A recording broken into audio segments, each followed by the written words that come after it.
बिस्मिल्लाहिर्रहमानिर्रहीम। अस्सलामुअलैकुम वरहमतुल्लाहि वबरकातुहू। आई होप कि आप सब खैरियत से होंगे। डियर स्टूडेंट्स, आज की इस वीडियो में हम NMDCAT यूनिट नंबर 10 इलेक्ट्रॉनिक्स, याद रहे हम ये कंप्लीट चैप्टर डिस्कस नहीं करेंगे, बल्कि NMDCAT के सिलेबस में जो इस चैप्टर से टॉपिक्स शामिल किए गए उन टॉपिक्स को हम बड़ी डिटेल में यहाँ पे डिस्कस करेंगे और साथ साथ MCQs भी देखेंगे। तो मैं उम्मीद करता हूँ कि डियर स्टूडेंट्स आप पूरी तवज्जो से सुनेंगे, समझेंगे और चीज़ें साथ साथ नोट करते जाएंगे। एट द एंड इंशाल्लाह आपको बहुत फ़ायदा होगा। तो स्टार्ट करते हैं जी। Electronics, dear students applied physics की ब्रांच है इलेक्ट्रॉनिक्स, जिसमें हम स्टडी करते हैं इलेक्ट्रॉन्स के फ़्लो और कंट्रोल को by using the semiconductor devices. PN junction क्या है? डियर स्टूडेंट्स चैप्टर 18 की प्लेलिस्ट में आप जाएंगे तो अलग अलग हर टॉपिक पे आपको वीडियो मिल जाएगी, जिसमें हमने हर टॉपिक को डिटेल में डिस्कस किया हुआ है।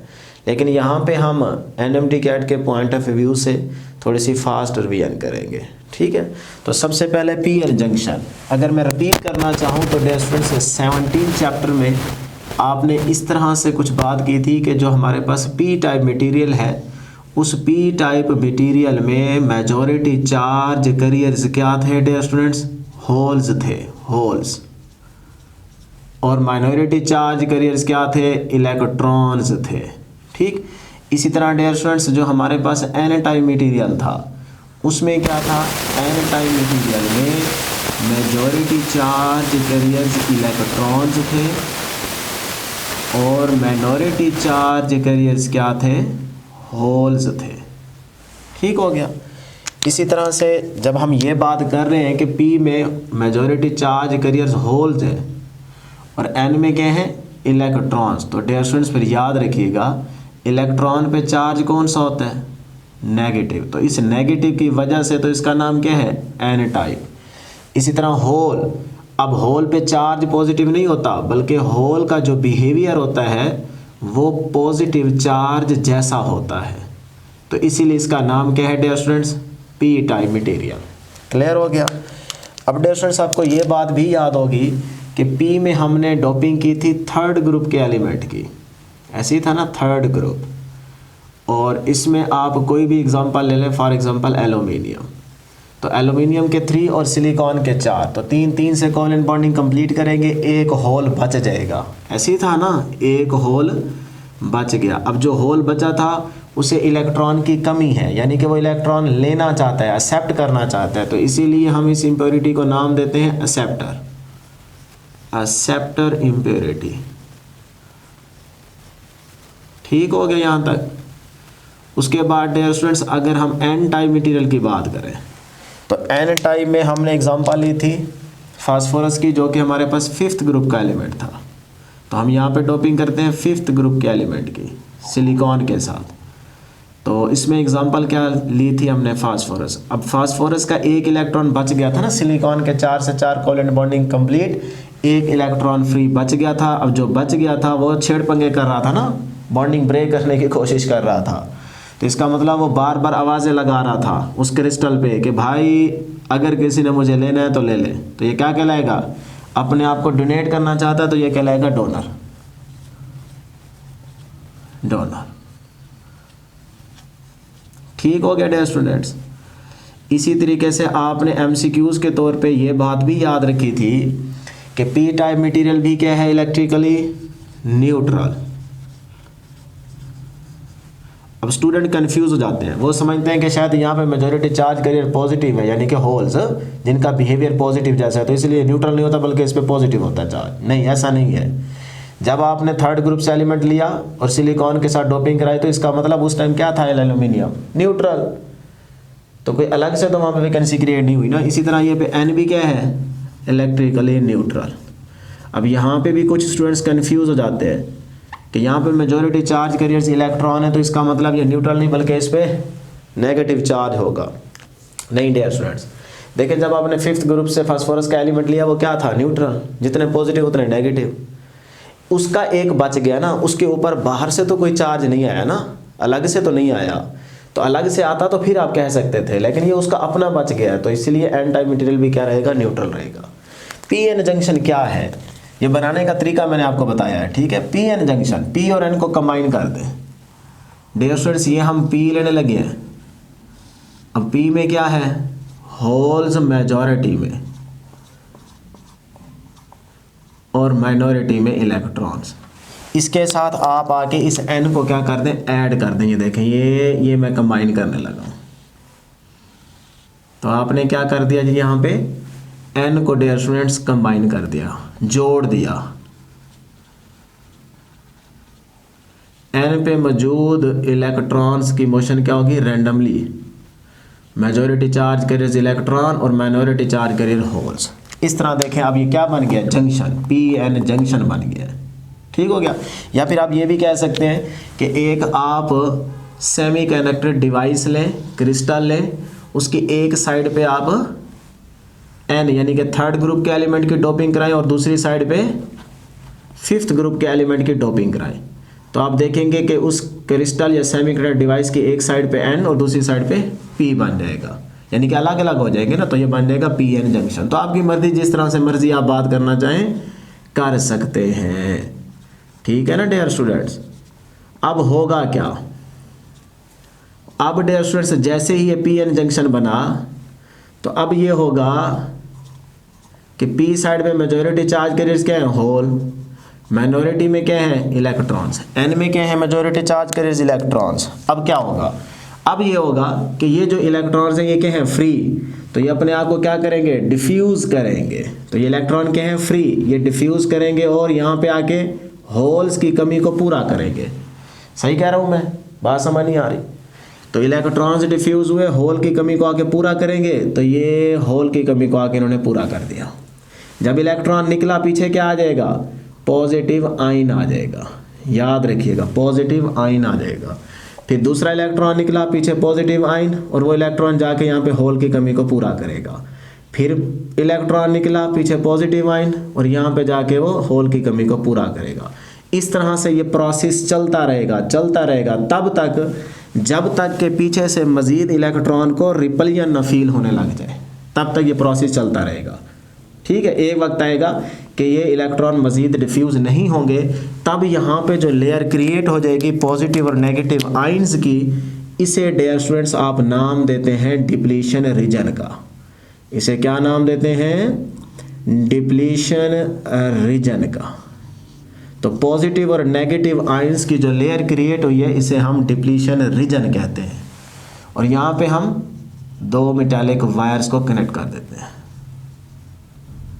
ये बन गया जी आपके पास पी एन जंक्शन और उसका डिप्लीशन रीजन। अब याद रखिएगा कि इस डिप्लीशन रीजन के अक्रॉस इतना पोटेंशियल डिफरेंस क्रिएट हो जाए कि मज़ीद और इलेक्ट्रॉन्स इधर होल की कमी को आके पूरा ना कर सके, या उनको रिपल्शन मिलने लग जाए, या वो मज़ीद डिफ्यूज़ ना हो सके, तब इस डिप्लीशन रीजन के अक्रॉस क्रिएट होने वाला पोटेंशियल डिफरेंस कहलाता है डियर स्टूडेंट्स पोटेंशियल बैरियर। क्या कहलाता है, पोटेंशियल बैरियर। अब ये पोटेंशियल बैरियर की जो वैल्यू है ये डिपेंड करती है कि आपने सेमीकंडक्टर डिवाइस जो ली है वो कौन सी ली है, उस मटेरियल की नेचर पे डिपेंड करता है। तो फिर यहीं से याद रखिएगा कि अगर ये सेमीकंडक्टर डिवाइस जो पी एन जंक्शन डिवाइस है, ये डियर स्टूडेंट्स अगर आपके पास हो सिलिकॉन की, तो फिर पोटेंशियल बैरियर, यहाँ पे पोटेंशियल बैरियर की जो वैल्यू होगी वो होगी डियर स्टूडेंट्स 0.7 वोल्ट। और अगर यही पी एन जंक्शन की डिवाइस जर्मीनियम की है, तो फिर डिप्लीशन रीजन के अक्रॉस क्रिएट होने वाला पोटेंशियल डिफरेंस, जिसको हम नाम देंगे पोटेंशियल बैरियर, तो उसकी वैल्यू होगी डियर स्टूडेंट्स 0.3 वोल्ट। क्लियर। अब क्या ये वैल्यू फिक्स रहेगी, ये वैल्यूज फिक्स रहेंगी? नहीं डियर स्टूडेंट्स, ये डिपेंड करेंगी टेम्परेचर पे, कि अगर आप यहाँ पे टेम्परेचर चेंज कर देंगे तो ये वाली वैल्यू भी चेंज हो जाएगी, ठीक है जी। तो अब देखते हैं डियर स्टूडेंट्स यहीं से कि अगर इनकी वैल्यू यानी कि डिप्लीशन रीजन की जो वैल्यू आ रही है पोटेंशियल बैरियर की सिलिकॉन और जर्मेनियम की डिफरेंट है ना, तो फिर मैं यहीं से आपसे पूछ सकता हूँ कि ये जो डिप्लीशन रीजन है ये किन फैक्टर्स पे डिपेंड करता है। उससे पहले याद रहे इस डिप्लीशन रीजन में कोई भी फ्री चार्ज मौजूद नहीं होगा, यानी कि यहाँ पे बेसिकली पॉजिटिव और नेगेटिव आयंस हैं, यानी कि इमोबाइल आयंस होंगे, लाई करेंगे। यहाँ पे कोई भी आपके पास फ्री इलेक्ट्रॉन मौजूद नहीं होगा, चार्ज कैरियर मौजूद नहीं होंगे, बल्कि पॉजिटिव और नेगेटिव आयंस होंगे। क्लियर है जी। तो मैं बात कर रहा था कि डिप्लीशन रीजन किन फैक्टर्स पे डिपेंड करेगा, तो यहाँ पे देख लेते हैं। डिप्लीशन रीजन कि क्या देखने जा रहे हैं dear students, dependence,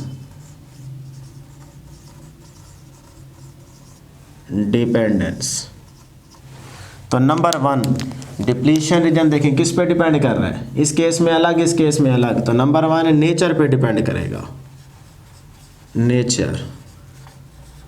number 2 dear students, number 2 temperature. अगर टेम्परेचर की वैल्यू चेंज करेंगे तो यहाँ पे भी वैल्यू चेंज होने लग जाएगी, तो इसका मतलब सेकंड ऑप्शन आ जाएगी, टेम्परेचर पे भी डिपेंड करता है। थर्ड बाइसिंग, अभी हम बाइसिंग करेंगे, फिलहाल आप याद रख ले, बाइसिंग पे भी डिपेंड करेगा। अब डियर स्टूडेंट्स यहाँ पे कुछ स्टूडेंट्स कंफ्यूज होते हैं कि भाई टेम्परेचर की वैल्यू कितनी चेंज करेंगे डिप्लीशन रीजन पे इस पोटेंशियल का फर्क पड़ने लग जाएगा या चेंज होने लग जाएगी ये वैल्यू। तो फिर याद रख लें, अगर आप टेम्परेचर की वैल्यू 1 डिग्री सेल्सियस तक चेंज करते हैं, यानी कि 1 डिग्री सेल्सियस बढ़ाते हैं,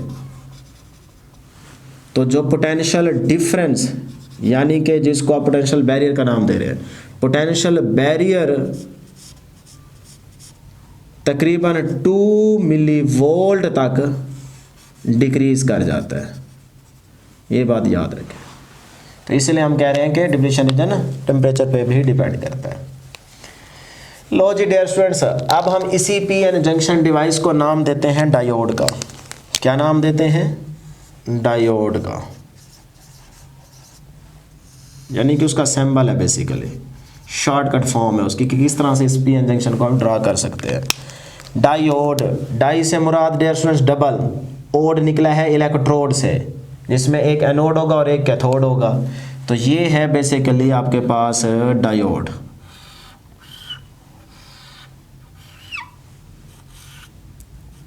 ठीक, अब देखें, ये एक हमारे पास एनोड और दूसरा क्या आ गया, कैथोड, यानी कि जो लाइन वाली साइड है उसको कैथोड और जो प्लेन साइड है उसको एनोड। डबल ओड इलेक्ट्रोड से निकला, जिसमें एक एनोड है एक कैथोड है। क्लियर। अब डियर स्टूडेंट्स ये हमारे पास डायोड का सिंबल है, इसमें जो ट्राइंगल वाली साइड है, ट्राइंगल की प्लेन साइड को हम नाम देते हैं P, और जो लाइन वाली साइड है इसको नाम देते हैं N, जिसको आप कैथोड भी कह रहे हैं। तो ये हमारे पास डायोड का सिंबल है। लेकिन याद रहे, जब ड्रा करना हो तो फिर आपने ऐसे ड्रा करने हैं। अगर आप इसको लैब में प्रैक्टिकली देखना चाहते हैं तो फिर डायोड आपको इस तरह का नज़र नहीं आएगा, बल्कि आपको डायोड कुछ इस तरह का नज़र आएगा। ये ना हो कि आप इस तरह का डायोड लैब में ढूंढते रहें। तो ये है डियर स्टूडेंट्स डायोड का सिंबल प्रैक्टिकली।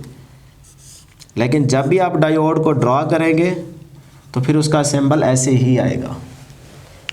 ठीक है जी। अब डियर स्टूडेंट्स किसी किसी बुक में ये जो आपके पास लाइन वाली साइड है, ये वाली, इसको पोटेंशियल बैरियर भी कहा गया है, लाइन वाली साइड को। और जो आपके पास एरो है, एरो, इस एरो को गौर से देख लें। ये जो हमारे पास एरो है, ये बेसिकली रिप्रेजेंट करता है direction of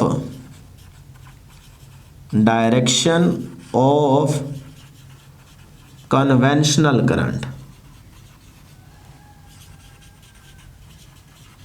direction of conventional current, यानी कि सर्किट में जब आप डायोड यूज़ करेंगे तो उसमें जिस तरफ ये एरो होगा, एरो की डायरेक्शन होगी, इसका मतलब उस सर्किट के अंदर कन्वेंशनल करंट की डायरेक्शन भी उसी तरफ होगी। तो ये थी हमारे पास बेसिक डिस्कशन पीएन जंक्शन की। अब डियर स्टूडेंट्स इस डायोड को जब हम बैटरी के साथ कनेक्ट करते हैं तो ये प्रोसेस हमारा कहलाता है बाइसिंग। तो अब हम देखते हैं जी बाइसिंग क्या होती है। बाइसिंग हमारे पास दो तरह की होगी, फॉरवर्ड एंड रिवर्स। तो मैंने क्या बात की जी, बाइसिंग क्या होती है कि टू कनेक्ट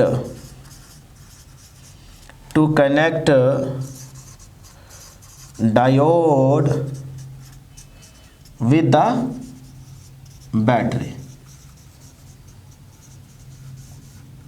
यानी कि जब आप डायोड को किसी बैटरी के साथ कनेक्ट कर देते हैं तो इस प्रोसेस को हम क्या बोलते हैं? Simple biasing.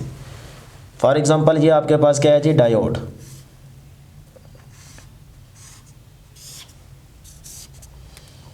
पी साइड और ये क्या है? N side. अब इसको सिंपल एक बैटरी के साथ क्या कर दें? कनेक्ट कर दें। तो ये डियर स्टूडेंट्स हमारे पास बाइसिंग कहलाती है। अब ये बाइसिंग हमारे पास दो तरह की होती है। नंबर 1 फॉरवर्ड बाइसिंग,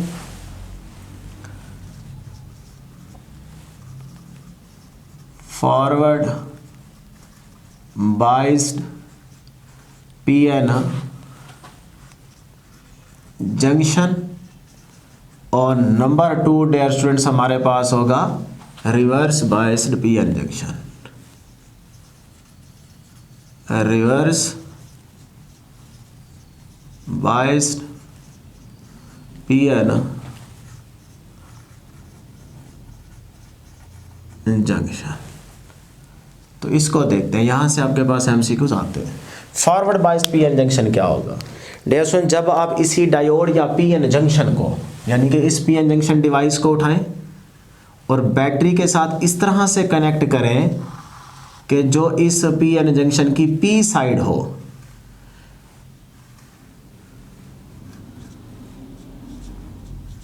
ये मैं थोड़ी सी डायग्राम बना लूं ताकि आपको आसानी से समझ आ जाए।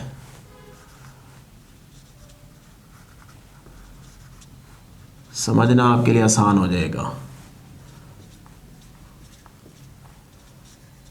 ठीक, यहाँ पे आप डायोड भी सिंपल यूज़ कर सकते थे, लेकिन मैं थोड़ा सा पीएन जंक्शन इसीलिए ले रहा हूँ ताकि आपके साथ साथ एमसीक्यूज और आपको आसानी से समझ आ जाए। अब देखें, पीएन जंक्शन, या यहीं पे आप क्या ले लें? डायोड ले लें। यहाँ पे बना लेते हैं एक साइड पे, ये आ गया। ठीक है डियर स्टूडेंट्स, ये उसकी एन साइड और ये क्या है? P side. अब इसको क्या करें? बैटरी के साथ कनेक्ट कर दें, क्योंकि हम बाइसिंग पढ़ रहे हैं ना। तो बैटरी के साथ इस तरह से कनेक्ट करें कि बैटरी का पॉजिटिव जो टर्मिनल है वो इस पी साइड से कनेक्ट किया गया हो, और जो बैटरी का एन टर्मिनल है उसको एन साइड से कनेक्ट करते हैं। ठीक है, अब ये बाइसिंग कहलाती है फॉरवर्ड। निशानी याद रख लें, बैटरी का पॉजिटिव टर्मिनल अगर पी साइड से कनेक्ट हो और बैटरी का नेगेटिव टर्मिनल अगर एन साइड से कनेक्ट हो तो ये कहलाती है फॉरवर्ड बाइस्ड पीएन जंक्शन। तो ये फॉरवर्ड बाइसिंग है। अब इसकी जगह अगर आप डायोड यूज़ कर रहे हैं तो फिर देखें, डायोड की पी साइड को आप कनेक्ट कर दें बैटरी के पॉजिटिव टर्मिनल के साथ, और एन साइड को आप कनेक्ट कर दें बैटरी के नेगेटिव टर्मिनल के साथ। तो चाहे ये वाली डायग्राम बनाएं चाहे ये वाली डायग्राम बनाएं, इसमें आपको बहुत सारे एमसीक्यूज क्लियर करवाने हैं, तो इसीलिए मैंने पीएन जंक्शन डिवाइस यूज़ की है। अब डियर स्टूडेंट्स होगा क्या? देखें, पॉजिटिव जाएगा करंट यहाँ से, हम कन्वेंशनली बात कर रहे हैं ना, तो पॉजिटिव पहुंचा यहाँ पे, आगे क्या है? होल्स। पॉजिटिव जैसा बिहेवियर है ना, तो पॉजिटिव पॉजिटिव को रिपेल करेगा, बैरियर ब्रेक होगा, करंट फ्लो कर जाएगा। इस चीज़ को आप यूँ समझें। देखें, जब ये पॉजिटिव पॉजिटिव को रिपेल करेगा तो ये जो विड्थ है डिप्लीशन रीजन की, ये वाली विड्थ, ये क्या होने लग जाएगी? डिक्रीज नहीं होने लग जाएगी? ऐसी है ना, ऐसे ऐसे ऐसे पीछे से और पोटेंशियल बढ़ेगा और रिपल्जन होगी, बैरियर ब्रेक होगा, यहाँ से करंट फ्लो कर जाएगा। तो करंट को पाथ मिलेगा, पॉजिटिव से निकलेगा और नेगेटिव तक पहुँचेगा। तो इस तरह आप देखेंगे कि हमारे पास सर्किट में करंट फ्लो करेगा। तो ये कहलाती है फॉरवर्ड बाइस्ड पीएन जंक्शन, यानी कि फॉरवर्ड बाइसिंग। इसी चीज़ को आप यहाँ पे देखें, पॉजिटिव पॉजिटिव, आगे पी साइड है ना, रिपल्जन होगी, बैरियर ब्रेक होगा, करंट फ्लो करेगा और सर्किट के अंदर करंट फ्लो करेगा, लूप कंप्लीट हो जाएगा और आउटपुट आपको मिलेगी। तो ये कहलाती है फॉरवर्ड बाइसिंग। अब डियर स्टूडेंट्स, इसमें देखें हमारे पास जो पहली चीज़ आती है ना, वो ये है कि अगर ये सेमी कंडक्टर की डिवाइस जो आपने यूज़ की है पीएन जंक्शन, ये अगर हो सिलिकॉन, तो सिलिकॉन का यहाँ पे पोटेंशियल कितना होगा? 0.7, ऐसे ही है ना। और यहाँ पे देखें इलेक्ट्रिक फील्ड, तवज्जो होगी तो ये बात समझ आएगी, पॉजिटिव टू नेगेटिव। इसका मतलब इलेक्ट्रिक फील्ड की डायरेक्शन यहाँ पे क्या है? ये वाली है। ये मैं यहाँ पे बना देता हूँ, हर एक चीज़ आपको इंशाल्लाह क्लियर करवाएंगे। अब अगर ये 0.7 वोल्ट का पोटेंशियल है और यहाँ पे आप अप्लाई करते हैं 0.3 वोल्ट, तो क्या अब फॉरवर्ड बाइसिंग होगी? ये जो आपका पीएन जंक्शन या डायोड है, ये फॉरवर्ड बाइस मोड में होगा? देख लेते हैं, नहीं होगा डियर स्टूडेंट्स। वजह देखें 0.7, अब ये 0.7 में देखें आपके पास इलेक्ट्रिक फील्ड की डायरेक्शन क्या है, यही पोटेंशियल है ना, इसके अक्रॉस जो पोटेंशियल क्रिएट हुआ है उसी को हमने पोटेंशियल बैरियर का नाम दिया था ना, ये यहाँ पे। तो देखें उसके फील्ड की डायरेक्शन देख लें आप, और यहाँ पे देखें आप पॉजिटिव टू नेगेटिव, थोड़ा सा ऊपर बना लेते हैं, ये है पॉजिटिव टू नेगेटिव एक्सटर्नल, ये है। तो अब देखें दोनों के हैं अपोजिट, जब दोनों को ऐड अप करेंगे तो 0.7 ये, अब इसको ऐड करें प्लस, डायरेक्शन क्या है अपोजिट, तो माइनस का 0.3। अब 0.7 प्लस माइनस माइनस, तो ये पीछे आंसर क्या आता है 0.4, यानी कि अभी भी आपके पास 0.4 का यहाँ पे पोटेंशियल बैरियर बाकी है। अगर आप 0.3 वोल्ट अप्लाई करते हैं तो इसका मतलब फिर इलेक्ट्रॉन को पाथ तो नहीं मिलेगा ना फ्लो होने के लिए, क्योंकि आगे से बैरियर है और बैरियर पोटेंशियल रखता है 0.4। हाँ, अगर आप उन इलेक्ट्रॉन्स को 0.4 से थोड़ा सा ज़्यादा पुश अप्लाई करवा दें तो फिर वो बैरियर क्रॉस कर जाएंगे। तो इसीलिए हम कहेंगे कि 0.3 वोल्ट अगर आपने अप्लाई कर दिया है तो फिर भी ये फॉरवर्ड बाइस्ड मोड में नहीं होगा। इसके बाद अगर आप इस पर अप्लाई कर देते हैं 1 वोल्ट, फिर देखते हैं। अब 1 आप अप्लाई करेंगे, इस 1 को पहले लिखें 1 वोल्ट प्लस माइनस माइनस, क्योंकि डायरेक्शन अपोजिट है ना यहाँ पे देखें, तो 0.7, तो पीछे बचेगा 0.1 में से 0.7 के 0.3।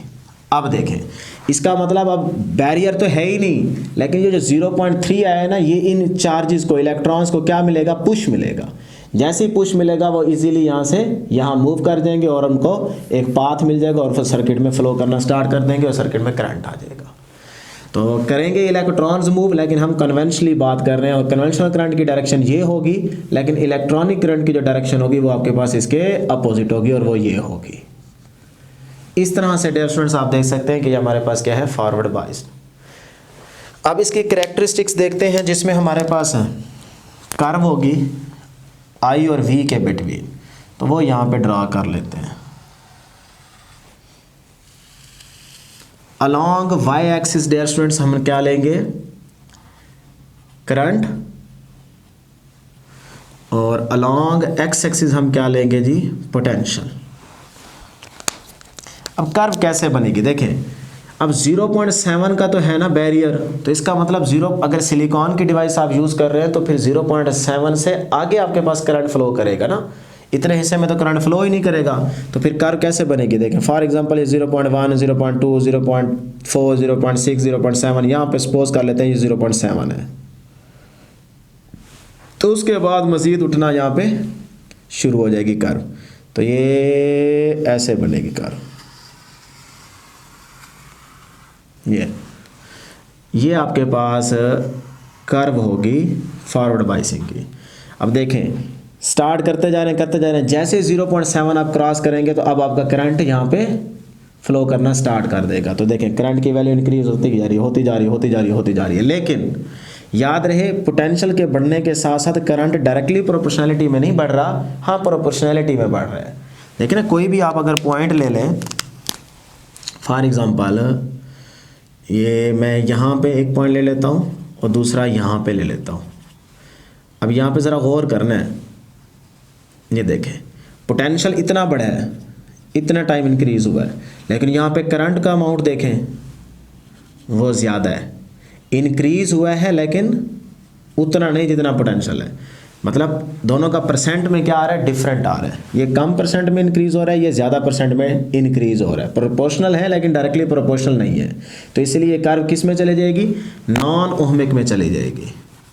तो ये नॉन ओहमिक है, ग्राफ क्या है, नॉन ओहमिक का। स्टूडेंट कुछ सोच लेते हैं, वो कहते हैं यहाँ पे तो लीनियर आ गई ना लाइन, तो शायद ये स्ट्रेट लाइन है, ओहम लॉ को सेटिस्फाई कर रहे हैं, तो ये ओहमिक कर्व होगी। नहीं, ये नॉन ओहमिक कर्व है। ये क्या है, नॉन ओहमिक कर्व है, याद रख ले।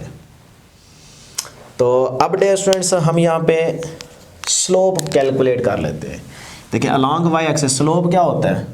अच्छा एक चीज़ और बताएं मुझे, नॉन ओहमिक और ओहम लॉ आपने पढ़ा था ना, V is equal to I R, V is equal to I R, यही इक्वेशन होती है। ये जो इक्वेशन है क्या ये ओहम लॉ को सेटिस्फाई करती है, ये ओहम लॉ की इक्वेशन है। नहीं डियर स्टूडेंट्स, ये बेसिकली रेजिस्टेंस को फाइंड आउट करने के लिए इक्वेशन है। टू फाइंड रेजिस्टेंस, ये रेजिस्टेंस को फाइंड करने के लिए इक्वेशन यूज की जाती है। ओहम लॉ को सेटिस्फाई नहीं करती। ओहम लॉ के लिए जो इक्वेशन है, ओहम लॉ के लिए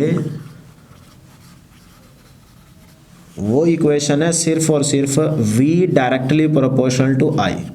अब ये बुक में ये इक्वेशन लिखी गई है, V directly proportional to I, ये है ओहम लॉ की इक्वेशन। लेकिन मैथमेटिकली तो आप ये लिख सकते हैं, लेकिन अगर आप फिजिकल मीनिंग समझाने लग जाए तो फिर ये रिलेशन ऐसे नहीं है, बल्कि ये ऐसे है, I directly proportional to V।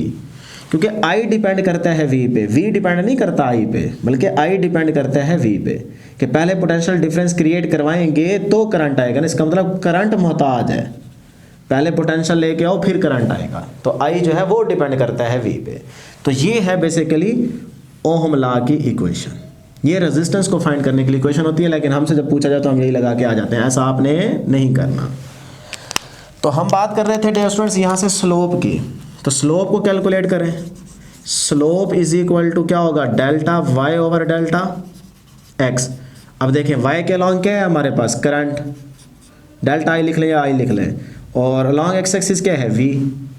तो अकॉर्डिंग टू ओम्स लॉ यही इक्वेशन, यानी कि जो बेसिकली रेजिस्टेंस को फाइंड करने की है, सिर्फ हम उस इक्वेशन की बात कर रहे हैं। तो उसमें से अगर रेजिस्टेंस को फाइंड करना हो तो यहीं से फार्मूला आ जाएगा आपके पास, के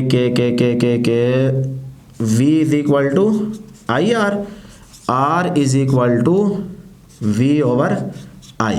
तो फिर डियर स्टूडेंट्स यहाँ पे ज़रा गौर करें, I over v, I over v, I over v उलट कर देंगे 1 ओवर r बन जाएगा। तो यानी कि ये चीज़ किसके इक्वल आ गई, ये आ गई डियर स्टूडेंट्स 1 ओवर r के इक्वल, और ये स्लोप वैसे का वैसे चलता आ रहा है। तो इसका मतलब स्लोप बेसिकली आ गया 1 ओवर r। अब 1 ओवर r का मतलब reciprocal of resistance is called conductance, conductance. तो स्लोप आपको किस चीज़ की इंफॉर्मेशन दे रहा है, फॉरवर्ड बाइस मोड के अंदर जो कैरेक्टरिस्टिक्स आ रही है I और V के बिटवीन ग्राफ आ रहा है, ये हमें किस चीज़ की इंफॉर्मेशन दे रहा है, या स्लोप यहाँ पे किस चीज़ की इंफॉर्मेशन दे रहा है, कंडक्टेंस की। ठीक है डियर स्टूडेंट्स। अब आप अगर यहाँ पे फॉरवर्ड बाइस्ड PN जंक्शन में रेजिस्टेंस कैलकुलेट करना चाहें, जिसे आपकी बुक ने मेंशन किया है RF, तो वो किसके इक्वल आएगी, देखें R is equal to V over I है ना। तो Y के अलॉन्ग हमारे पास क्या है, अलॉन्ग x, अच्छा ये तो रेजिस्टेंस निकाले ना अकॉर्डिंग टू ओम लॉ, मैं भी कहूँ पता नहीं क्या है, I ऊपर आना चाहिए, वो यहाँ पे किया हुआ है, बिल्कुल ठीक है।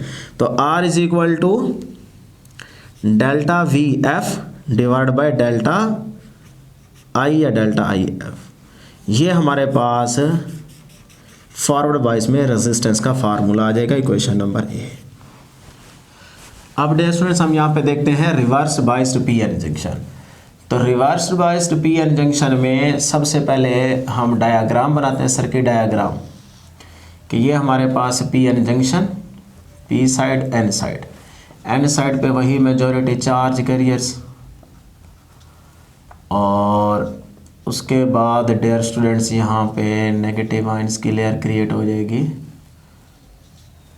और यहाँ पे क्या है, मेजॉरिटी में होल्स। अब डियर स्टूडेंट्स आप इस PN जंक्शन को बैटरी के साथ कुछ इस तरह से कनेक्ट करें कि जो P साइड है ना, ये बैटरी की नेगेटिव टर्मिनल से कनेक्ट हो, और जो PN जंक्शन की N साइड है ये कनेक्ट हो बैटरी के पॉजिटिव टर्मिनल के साथ। तो देन आपके पास जो बाइसिंग होती है वो रिवर्स बाइसिंग होती है। तो ये अब PN जंक्शन जो है रिवर्स बाइस्ड मोड में है। तो अब देखें यही चीज़ आप अगर डायोड यूज़ कर रहे हैं तो फिर वो कुछ इस तरह से होगी, ये डायोड, और इसको आप इस तरह से बैटरी के साथ कनेक्ट कर दें। तो देखिए N साइड बैटरी के पॉजिटिव और बैटरी का नेगेटिव टर्मिनल P साइड से कनेक्ट है, तो ये रिवर्स बाइस मोड में है। ठीक है, तो अब यहाँ पे क्या चल रहेगा, देखें जी, यहाँ से नेगेटिव सपोज करें, नेगेटिव करंट के आगे क्या है, होल्स एक दूसरे को अट्रैक्ट कर लेंगे, रिपल्जन नहीं होगी, बैरियर ब्रेक नहीं करेगा, करंट फ्लो नहीं कर सकता। तो इसका मतलब इस सर्किट में करंट फ्लो ही नहीं करेगा, तो इसलिए इसका नाम क्या है, रिवर्स बाइस्ड PN जंक्शन। अच्छा, अब हो क्या रहा है यहाँ पे, चल क्या रहा है, देखिए due to minority charge carriers, minority तो है ना, नेगेटिव गया इन नेगेटिव, जो कि माइनॉरिटी चार्ज कैरियर्स हैं यहाँ पे पी साइड में, इनको तो पुश मिलेगा। जब इनको पुश मिलेगा तो ये हल्का सा आगे मूव करेंगे, आगे जाएंगे तो बैरियर है। तो अब सपोज करें अगर आपको ये माइनॉरिटी चार्ज कैरियर्स वाला करंट चाहिए, अगर आप जिद करते हैं तो फिर ये आपके लिए बहुत बड़ा खतरा हो सकता है। कैसे, देख लेते हैं। यानी कि कुछ स्टूडेंट जिद करते हैं जी हमें ये माइनॉरिटी वाला चार्ज चाहिए, वैसे आप इसको इग्नोर करते हैं, लेने की ज़रूरत ही नहीं है, यहाँ तक बात ख़त्म कर दी जाती है।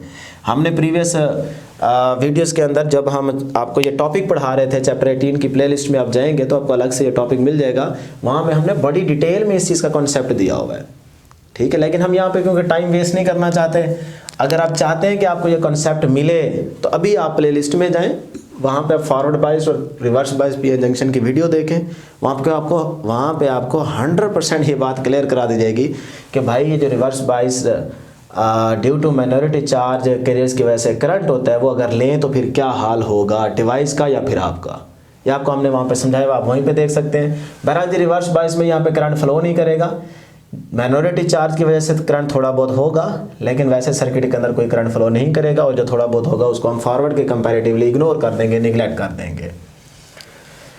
तो थोड़ा सा हिंट दे देते हैं जी, यहाँ पे देखें पॉजिटिव टू नेगेटिव, ये फील्ड, यहाँ पे ये फील्ड, ऐसे ही है ना।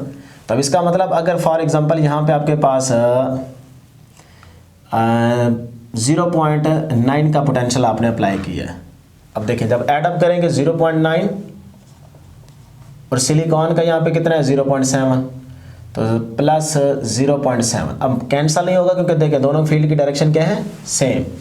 तो 0.9 और 0.7 कितना हो जाएगा 1.6। फिर इसी तरह से देखिए बढ़ता जा रहा है ना, तो इसका मतलब वो जो माइनॉरिटी चार्ज है उनको पुश ज़्यादा मिलना स्टार्ट हो गया। फिर आप इसमें और थोड़ी सी एडिशन करें, फॉर एग्जांपल इसको और बढ़ाया आपने 5 वोल्ट कर दिया, अब 5 के अंदर फिर 0.7 ऐड कर दें तो 5.7, अब 5.7 का इन माइनॉरिटी चार्ज कैरियर्स को पुश मिलेगा। अब ये थोड़ा और आगे जाएंगे तो अब होगा क्या, फिर जब ये वाले इस डिप्लीशन रीजन में क्या है, बेसिकली सिलिकॉन के एटम है ना जिनकी बॉन्डिंग हुई पड़ी है, तो जब इस तरह से यहाँ से आप नेगेटिव में पोटेंशियल बढ़ाते जाएंगे बढ़ाते जाएंगे बढ़ाते जाएंगे बढ़ाते जाएंगे, एक टाइम आएगा कि वो पुश एनर्जी इन चार्जेस को, माइनॉरिटी चार्ज को इतनी ज़्यादा मिलेगी कि वो जो यहाँ पे सिलिकॉन के एटम्स की बॉन्डिंग हुई पड़ी है वो ब्रेक हो जाएगी। सपोज कर लें 1-2 इलेक्ट्रॉन फ्री हो जाएंगे, जैसे ही फ्री होंगे वो फिर और बॉन्डिंग को ब्रेक करेंगे, इस तरह से 10-12 फ्री हो जाएंगे, और जैसे फ्री होंगे तो यहाँ पे आके देखें एन साइड पे पहले से मौजूद इलेक्ट्रॉन्स होंगे, तो उनके साथ कोलिजन होगी, इतनी ज़्यादा उसके साथ वो हिट करेंगे तेज़ी से कि आप पीएन जंक्शन डिवाइस भी जला बैठेंगे। तो देखा रिवर्स बाइस के अंदर जो माइनॉरिटी चार्ज की वजह से करंट था उसको अगर आप लेने की ज़िद करते हैं तो फिर आप नुकसान कर बैठेंगे, तो इसीलिए हम इसको क्या कर देते हैं, निगलेक्ट कर देते हैं। ठीक हो गया। तो अब डियर स्टूडेंट्स इसमें आप कैरेक्टरिस्टिक्स अगर कर्व देखना चाहें तो फिर वो कुछ इस तरह की बनती है, ये तो रिवर्स है ना, तो नेगेटिव में पोटेंशियल आप बढ़ा रहे हैं।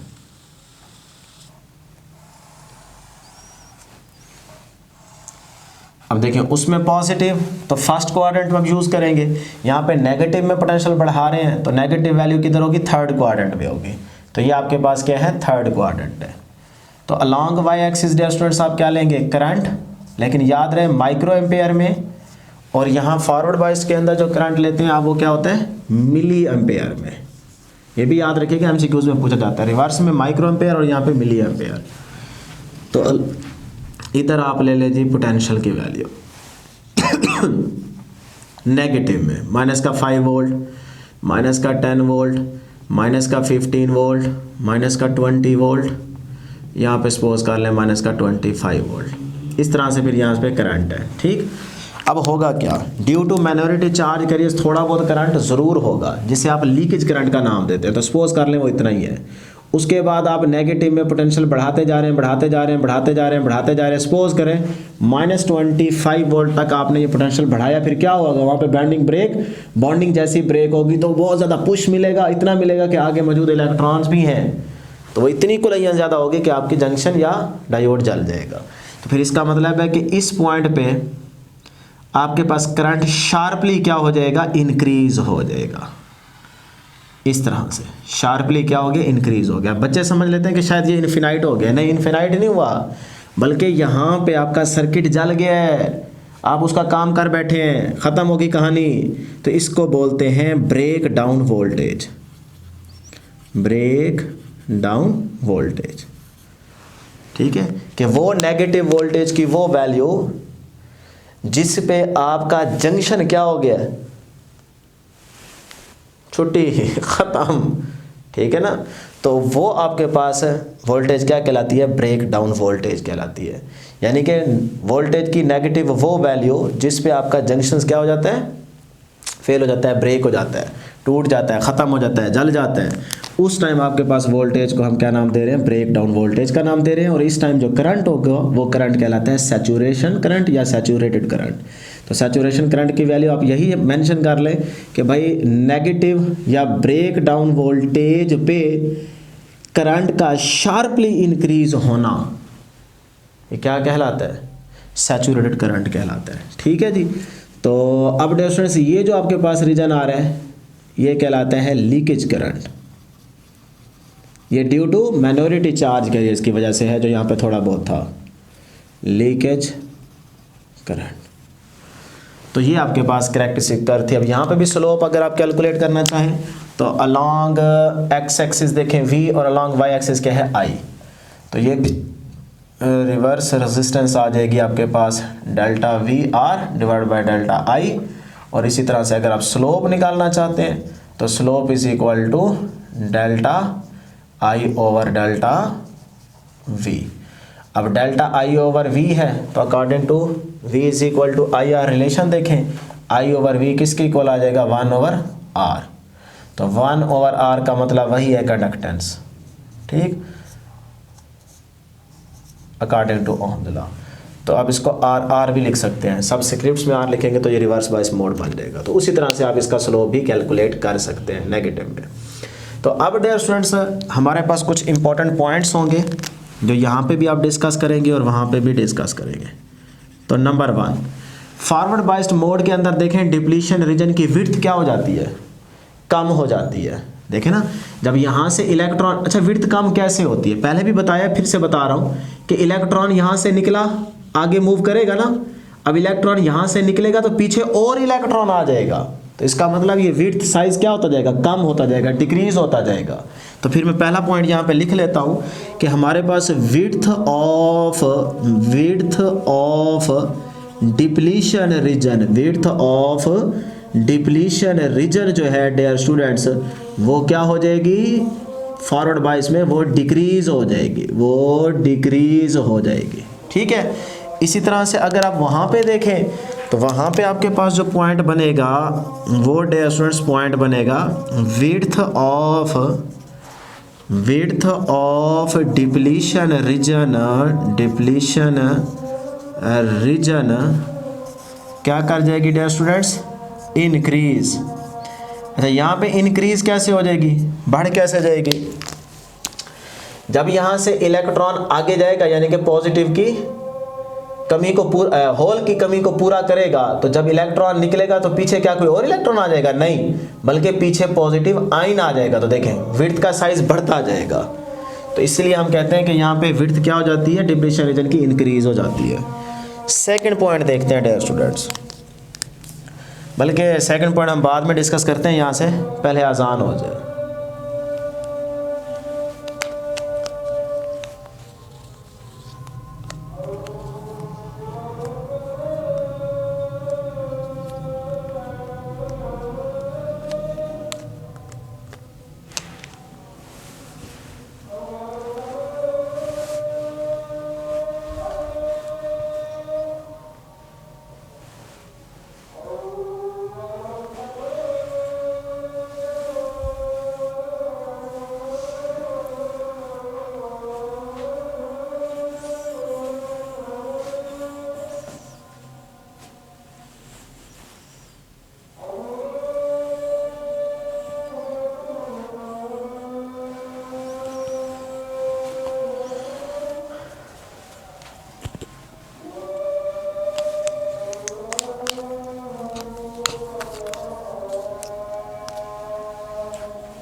तो देखें टू स्टूडेंट, सेकंड पॉइंट क्या लिखेंगे?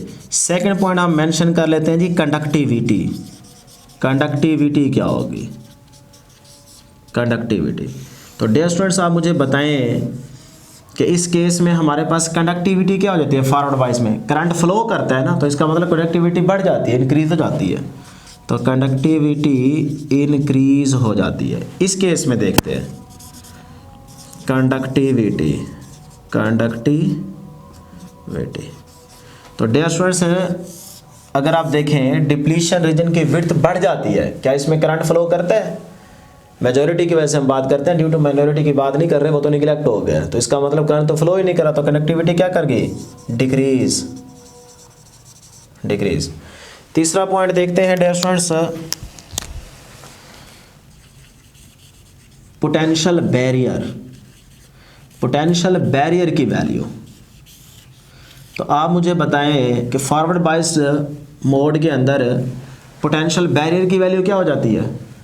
कम, डिक्रीज कर जाती है, इसीलिए तो करंट फ्लो करता है।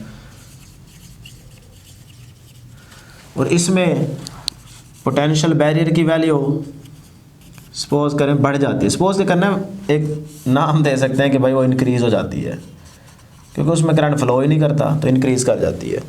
उसके बाद हम पॉइंट मेंशन करते हैं रेजिस्टेंस। डिप्लीशन रीजन तो आपने बात कर ली ना उसकी विड्थ की। तो रेजिस्टेंस, अगर हम रेजिस्टेंस की बात करें तो रेजिस्टेंस की वैल्यू इसमें क्या कर जाती है? डिक्रीज, क्योंकि करंट फ्लो करता है ना, तो यहाँ पे रेजिस्टेंस की वैल्यू क्या कर जाती है? डिक्रीज। और उसके जो वैल्यू या ऑर्डर होता है बुक में वो दिया गया है जी ओनली फ्यू ओहम्स। ठीक, इधर अगर आप बात करें तो इधर हमारे पास जो रेजिस्टेंस होगी, resistance across the depletion region, तो रेजिस्टेंस जो है वो इंक्रीज कर जाती है, क्योंकि करंट फ्लो ही नहीं करता, तो वो इंक्रीज कर जाती है, बढ़ जाती है। अच्छा, उसकी जो वैल्यू या ऑर्डर होगा, वैल्यू वो होगी सेवरल, बुक में दिया गया MCQ, several mega ohms. Several mega 10⁻⁶, तो मेगा ओम्स में, इसका मतलब यहाँ पे वैल्यू बढ़ जाती है रेजिस्टेंस की। उसके बाद डियर स्टूडेंट्स यहाँ पे अमाउंट ऑफ करंट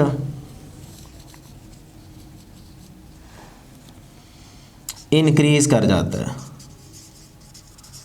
ठीक, और इधर अमाउंट ऑफ करंट की वैल्यू डिक्रीज कर जाती है। अच्छा, इधर amount of current due to, अच्छा यहाँ पे डिक्रीज कर जाती है, जिसको आप नियरली इक्वल टू कह सकते हैं 0, क्योंकि ये एमसीक्यूज बन के आता है तो वहाँ पे फिर बच्चे 0 भूल जाते हैं। ठीक है ना, अमाउंट ऑफ करंट की वैल्यू यहाँ पे डिक्रीज करने का मतलब नियरली इक्वल टू 0। तो due to minority charge carriers की वजह से करंट होगा, ये बात भी याद रखें। अब डियर स्टूडेंट्स अगर फॉरवर्ड बाइस्ड पीएन जंक्शन और रिवर्स बाइस्ड पीएन जंक्शन की आपको समझ आ गई है, तो यहाँ से जब एमसीक्यूज बन के आता है तो आपने सिर्फ इतनी एक छोटी सी बात याद रखनी है कि देखें अगर डायोड की जो पी साइड है ये हाई पोटेंशियल पे हो और एन साइड क्या हो? लो पोटेंशियल पे हो, तो तब आपका डायोड क्या होता है? Forward biased. और अगर डायोड की पी साइड देखें लो पोटेंशियल से कनेक्ट हो, लो पोटेंशियल पे हो, और एन साइड क्या हो? हाई पोटेंशियल पे कनेक्ट हो, तो इसका मतलब होता है कि डायोड क्या है? फॉरवर्ड बाइस्ड मोड में है। अब मुझे फटाफट बताएं आप लोग कि इसमें से ये डायोड फॉरवर्ड बाइस्ड मोड में है या रिवर्स बाइस्ड मोड में है। तो यहाँ पे हम एक दो एमसीक्यूज बना लेते हैं, फिर हम इससे आगे चलते हैं रेक्टिफिकेशन की तरफ। ठीक है ना, तो यहाँ पे डियर स्टूडेंट्स आप मुझे बताएं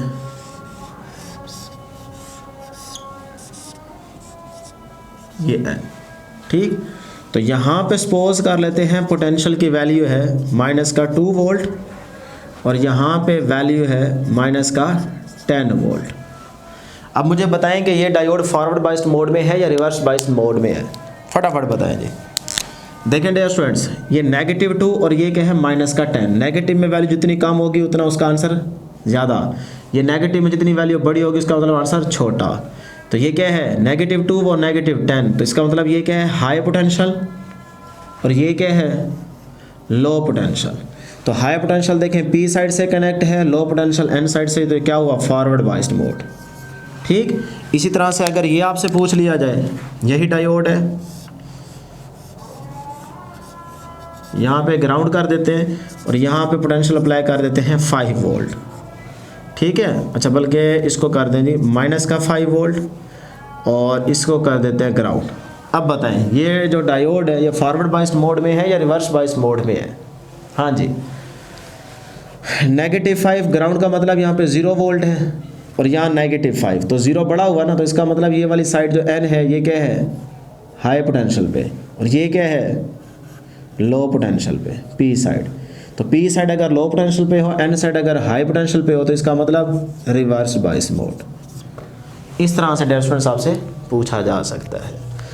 तो अब डियर स्टूडेंट्स अगर हम इन दोनों ग्राफ को कंबाइन करें, यानी कि प्रैक्टिकली जो हम बात करते हैं फॉरवर्ड और रिवर्स बाइस के अंदर, आपसे उसकी कर्व पूछी जाए, कंबाइन अगर हम इन दोनों को करना चाहें तो फिर वो ग्राफ ये बनेगा। देखें ये आपके पास कर्व क्या है फॉरवर्ड बाइस्ड मोड की, ठीक, और यहाँ पे ये क्या है रिवर्स बाइस्ड मोड की। ये फॉरवर्ड बाइस्ड और ये क्या है रिवर्स बाइस्ड। प्रैक्टिकली अगर आइडियली पूछा जाए,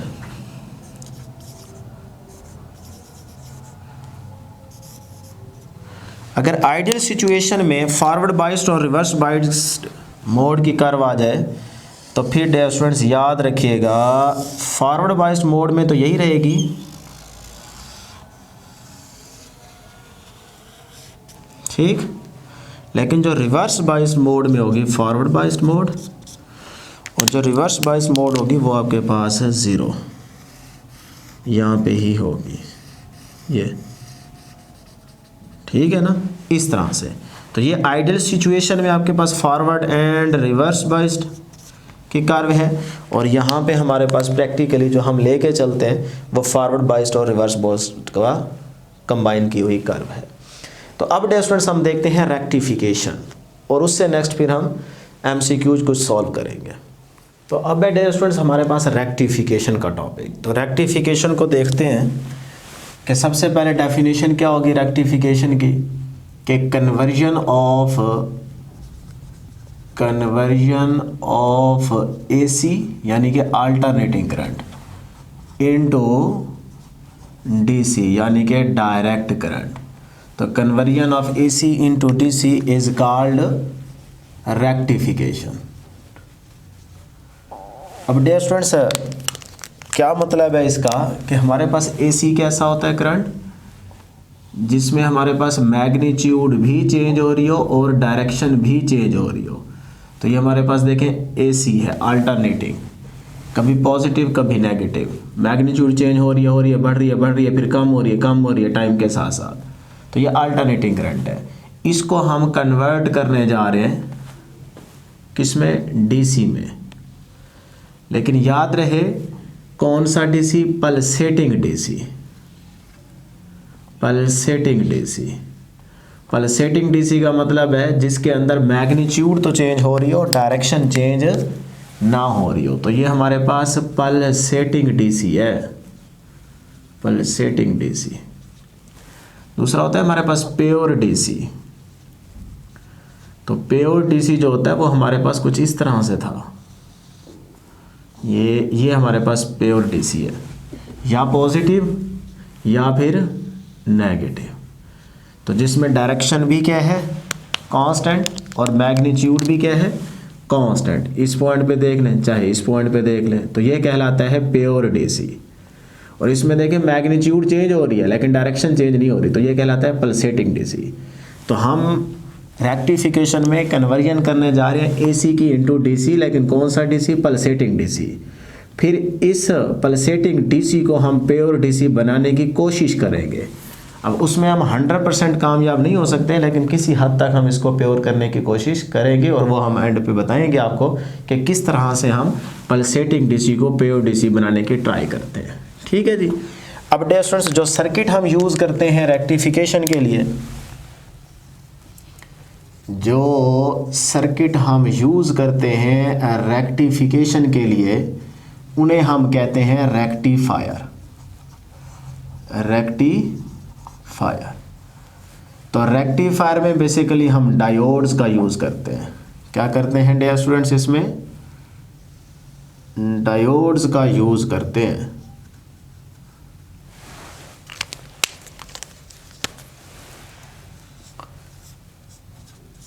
डायोड्स। अब डायोड्स हमारे पास जो बिहेवियर शो कर रहा था वो दो तरीके का था। एक था फॉरवर्ड बाइस्ड मोड और दूसरा रिवर्स बाइस्ड मोड। याद रखें, जब हम डायोड को आज के सर्किट्स में यूज़ करेंगे तो उसमें जो फॉरवर्ड बाइस्ड मोड पे जब रहेगा तो तब हम इसे नाम देंगे कि सर्किट के अंदर ये डायोड बिहेव कर रहा है एक क्लोज स्विच के तौर पे।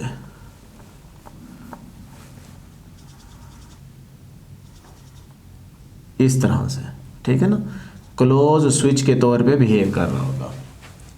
फॉरवर्ड बाइस्ड मोड पे जब डायोड होगा तब हमारे पास वो सर्किट क्लोज स्विच के तौर पे बिहेव करेगा, और दूसरे नंबर पे जब ये रिवर्स बाइस्ड मोड पे होगा, रिवर्स बाइस्ड मोड पे, तब ये बिहेव कर रहा होगा ओपन स्विच के तौर पे।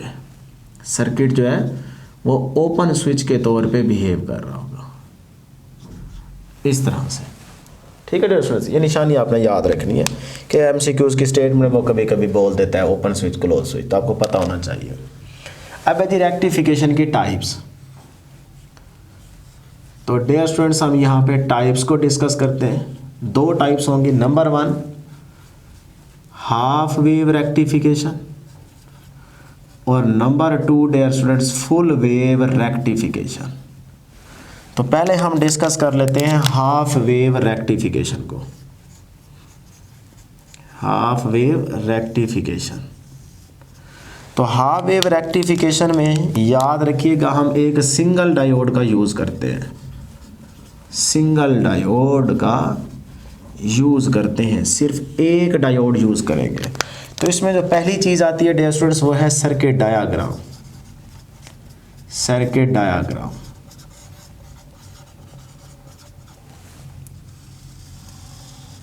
सर्किट डायग्राम देखिएगा कि हमारे पास एक सिंगल डायोड, जिसकी ये क्या है एन साइड और ये क्या है पी साइड। ठीक है डियर स्टूडेंट्स, इसके साथ हम एक कनेक्ट करेंगे एसी सोर्स। ये है एसी सोर्स, और फिर एक जहां पे हमें आउटपुट लेनी है वहां पे हम कनेक्ट करेंगे एक लोड रजिस्टर। कोई आप बल्ब वगैरह भी आप कनेक्ट कर सकते हैं। तो ये क्या है लोड रजिस्टर, इसके अक्रॉस हमें यहाँ पे आउटपुट मिलेगी।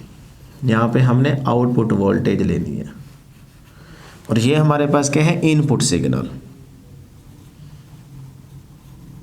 इनपुट।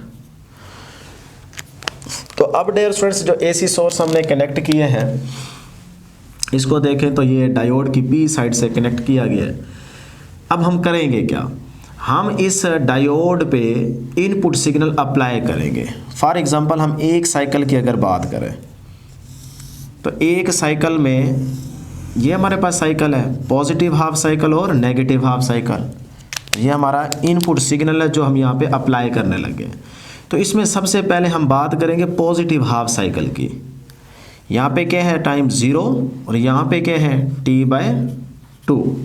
ऐसे ही है ना डियर स्टूडेंट्स, यहाँ पे अलग से मेंशन कर लेते हैं 0 T/2 और यहाँ पे क्या है T। अब हम पॉजिटिव हाफ साइकिल की अगर बात करें तो 0 से T/2 है ना टाइम, तो मैं यहाँ पे लिख देता हूँ कि 0 से T/2 की जब हम बात करेंगे तो पॉजिटिव टर्मिनल यहाँ पे नेगेटिव टर्मिनल, ये यानी कि ये बन गया पॉजिटिव टर्मिनल और ये बन गया नेगेटिव टर्मिनल। अभी पॉजिटिव लूप की बात कर रहे हैं तो ये पॉजिटिव है। तो हमारे पास जो भी डायरेक्शन रहेगी वो आपने एक ही लेनी है थ्रू आउट। तो हम ये डायरेक्शन ले रहे हैं, positive to negative, conventional current की डायरेक्शन। तो अब डियर स्टूडेंट्स, जब पॉजिटिव हाफ साइकिल आप यहाँ पे डायोड की पी साइड पे अप्लाई करेंगे तो ये वाला टर्मिनल पॉजिटिव, ये वाला टर्मिनल नेगेटिव। अब देखते हैं क्या होगा। तो यहाँ पे पहले लिख लें, क्या बात लिख लेते हैं जी, कि जब हम पॉजिटिव हाफ साइकिल इनपुट का अप्लाई करते हैं, ठीक, तो फिर क्या होगा। देखें जी, पॉजिटिव गया, आगे पी साइड है, पी पॉजिटिव को रिपेल करेगा, बैरियर ब्रेक करेगा और करंट यहाँ से फ्लो कर देगा। तो इसका मतलब लोड रेजिस्टर के क्रॉस आपको आउटपुट वोल्टेज मिलेगी और इस तरह से ये पास होता हुआ नेगेटिव एंड तक पहुँच जाएगा। तो सर्किट में लूप कंप्लीट हो गया करंट के लिए। तो इसका मतलब सर्किट में करंट फ्लो करेगा और आउटपुट आपको मिलेगी। तो पॉजिटिव हाफ साइकिल की बारी पे डायोड क्या रह गया, फॉरवर्ड बाइस्ड मोड पे। तो यहाँ पे लिखते हैं डायोड क्या रहेगा, फॉरवर्ड बाइस्ड मोड पे, ठीक, और आउटपुट आपको मिलेगी। तो जब आपको आउटपुट मिलेगी तो वो आउटपुट किस तरह की होगी, यहाँ पे ड्रा कर लेते हैं।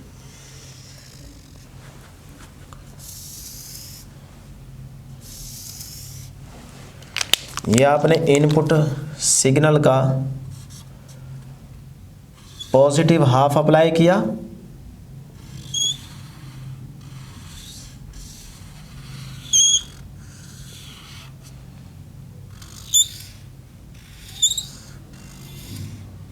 ठीक। जब आपने ये पॉजिटिव हाफ अप्लाई किया तो आपको आउटपुट भी मिले। तो आउटपुट को स्टूडेंट्स हम यहाँ पे ड्रा कर लेते हैं।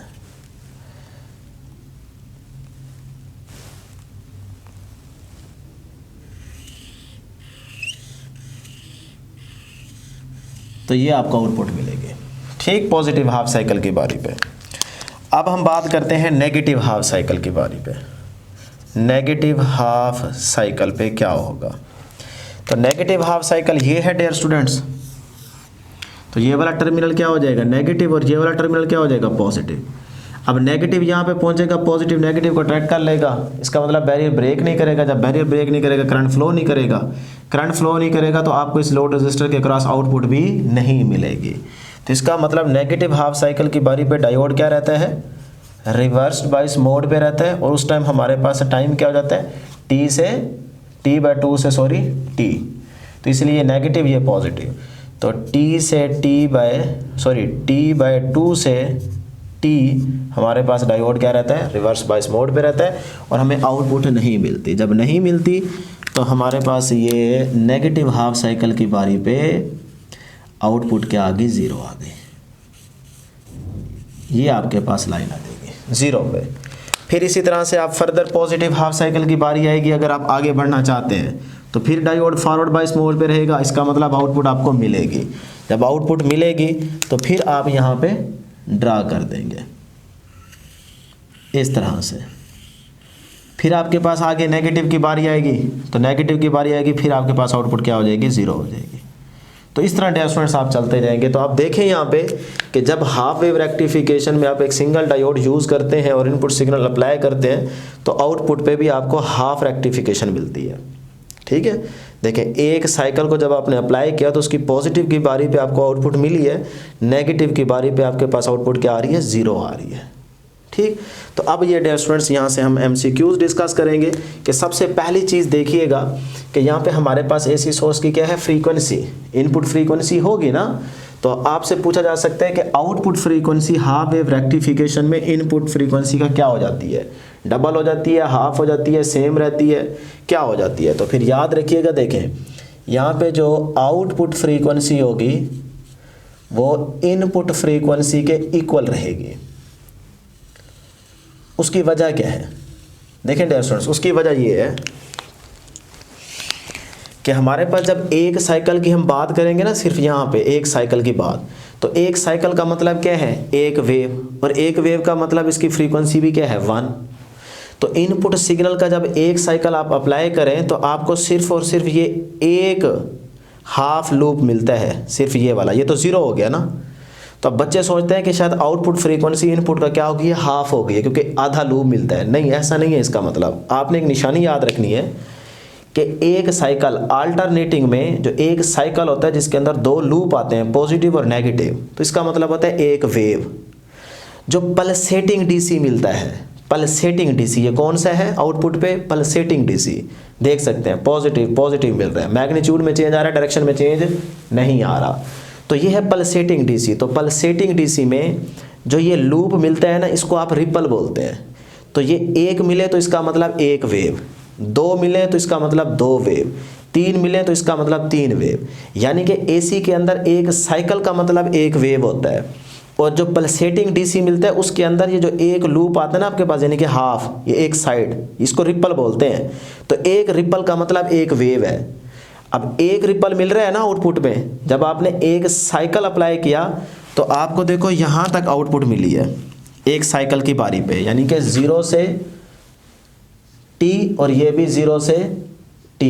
तो 0 से t के जब आपने इनपुट सिग्नल अप्लाई किया तो आउटपुट पे 0 से t आपको एक रिपल मिल रहा है सिर्फ। पल्सेटिंग डीसी में इसको एक रिपल बोलते हैं। तो इसका मतलब एक रिपल का मतलब एक वेव ही होता है।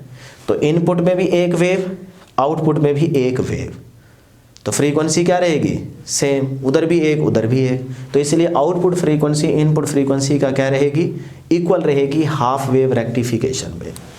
अब आ जाते हैं डियर स्टूडेंट्स, अगली बात करते हैं कि ये जो मैं बात कर रहा हूँ रिपल की, यहाँ से हम रिपल फैक्टर को भी डिस्कस करेंगे, लेकिन पहले फुल वेव पढ़ लेंगे फिर आपको समझ आएगी। तो यहाँ पे अभी फ्रीक्वेंसी को डिस्कस किया है, तो टाइम पीरियड को डिस्कस कर लेते हैं। तो टाइम पीरियड, आउटपुट का टाइम पीरियड क्या रहेगा, इनपुट टाइम पीरियड के इक्वल रहेगा, क्योंकि t is equal to 1/f होता है ना, तो टाइम पीरियड भी आपके पास है इक्वल रहेगा।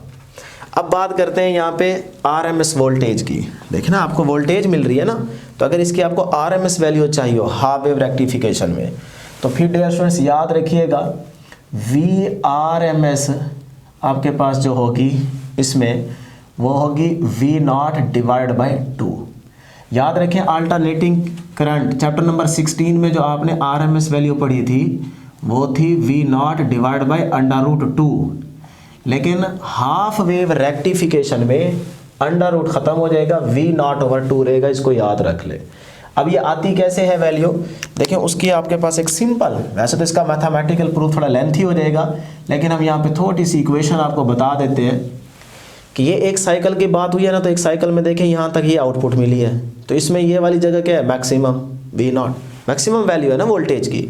यहाँ पे क्या है 0, यहाँ पे क्या है 0, यहाँ पे क्या है 0, यहाँ पे क्या है 0। तो आप एक साइकिल में कितने पॉइंट्स लेते हैं 4, यानी कि एक पॉइंट ये 0, फिर मैक्सिमम, फिर 0 और फिर ये मैक्सिमम, ऐसे ही ना एक, या इसको आप नाम ही लें तब भी देख सकते हैं ना, 1 2 3 और ये 4 बेसिकली इसके अंदर पार्ट आ रहे हैं या लूप आ रहे हैं, जैसे क्वाड्रेंट होते हैं, फर्स्ट सेकंड थर्ड फोर्थ। तो ये देखें फर्स्ट सेकंड थर्ड और ये फोर्थ। तो अब यहाँ पे भी इसी चीज़ को आप अगर डिवाइड कर लें, ये फर्स्ट यहाँ से यहाँ तक, सेकंड, ये थर्ड और ये फोर्थ, तो एक साइकिल कंप्लीट हो गया ना। तो अब इसमें से देखें सबसे पहले वैल्यू क्या है यहाँ पे 0 प्लस फिर क्या है मैक्सिमम, तो V0 का square plus RMS root mean square, square ले मीन ले फिर उसका रूट ले ले, स्क्वायर लिया फिर क्या लिया मीन लिया फिर ऊपर रूट लेने लगा, ठीक है, प्लस फिर क्या है 0 का स्क्वायर प्लस और फिर लास्ट में क्या है 0। तो 4 लूप्स बन गए, ठीक। तो अब डिवाइड बाय मीन लेना है ना, तो कितनी वैल्यूज है 4, तो 4 पे डिवाइड कर दो। अब मैं ये आपको सिंपल फार्मूला बता रहा हूँ, अगर इसको थोड़ा सा मैथमेटिकली प्रूफ करेंगे डेरिवेटिव लेके तो फिर ये लेंथी हो जाएगा, लेकिन आपने प्रूफ नहीं करना, आपने सिर्फ याद रखना है। तो ये क्या हो जाएगा जी V0 का स्क्वायर डिवाइड बाय 4 होल की स्क्वायर रूट, तो ये इससे कैंसल, 4 के अंडर 2 होगा, तो V0 डिवाइड बाय 2 बच जाएगा। ये आपके पास RMS वैल्यू आ जाएगी। इसी तरह आपके पास क्या रहेगा करंट रहेगा, तो IRMS is equal to I0 divide by 2। ये होगा हाफ वेव रेक्टिफिकेशन में RMS वैल्यू। अभी हम इसमें डिस्कस करेंगे रिपल फैक्टर और उसके बाद एफिशिएंसी। अगर आप यहाँ पे देखना चाहें तो रिपल फैक्टर क्या होगा अभी आप याद रख ले, लेकिन ये है कि हम फुल वेव के साथ इसका कंपैरिजन करेंगे।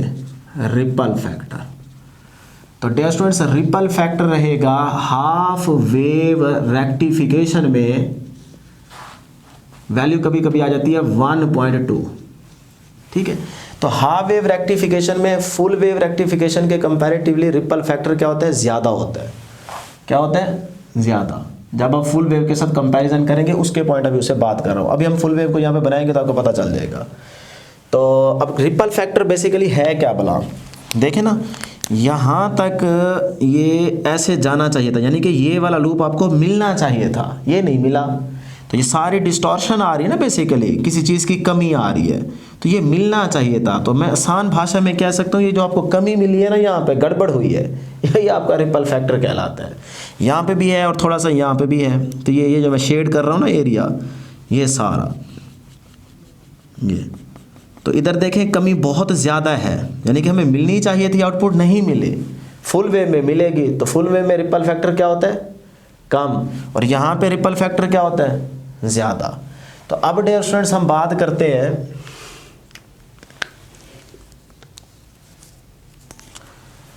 फुल वेव रेक्टिफिकेशन की।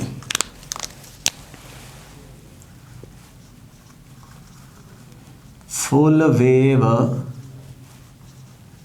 रेक्टिफिकेशन, और बातें समझ आ रही हैं कि नहीं आ रही? सो तो नहीं गए, सोना नहीं है बेटे, चीज़ें क्लियर करनी है। एक मिनट हम देख लें कि वीडियो का टाइम कितना रहता है, ये ना हो कि हम इधर लगे रहें इधर काम पूरा हो जाए। चलें ठीक है, अभी रहते हैं कुछ 10-12 मिनट।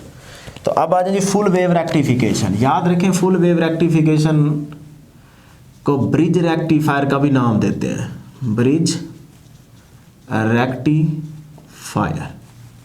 तो ब्रिज रेक्टिफायर में बेसिकली हम 4 डायोड्स का यूज़ करेंगे, 4 डायोड्स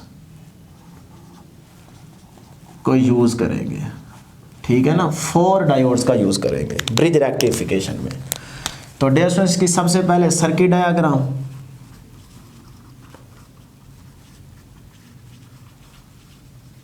सर्किट डायग्राम लो जी, ये हमारे पास है सर्किट डायग्राम। 4 डायोड्स को हम यूज़ करेंगे।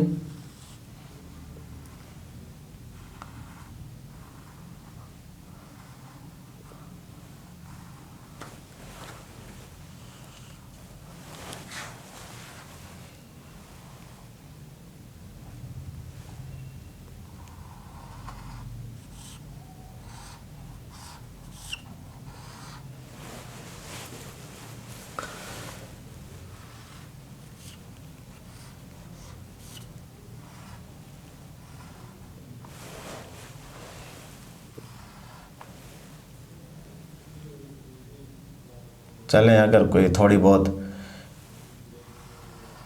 अच्छी डायग्राम ना बने तो कोई मसला नहीं है, ठीक है ना।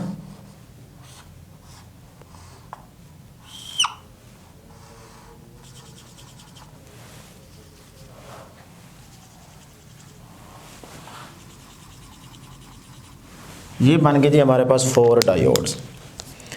अब जाहिर सी बात है, जिस तरह आपने व्हीटस्टोन ब्रिज में पढ़ा था, ब्रिज क्या था, इस तरह से आपके पास 4 रजिस्टर थे, ठीक, और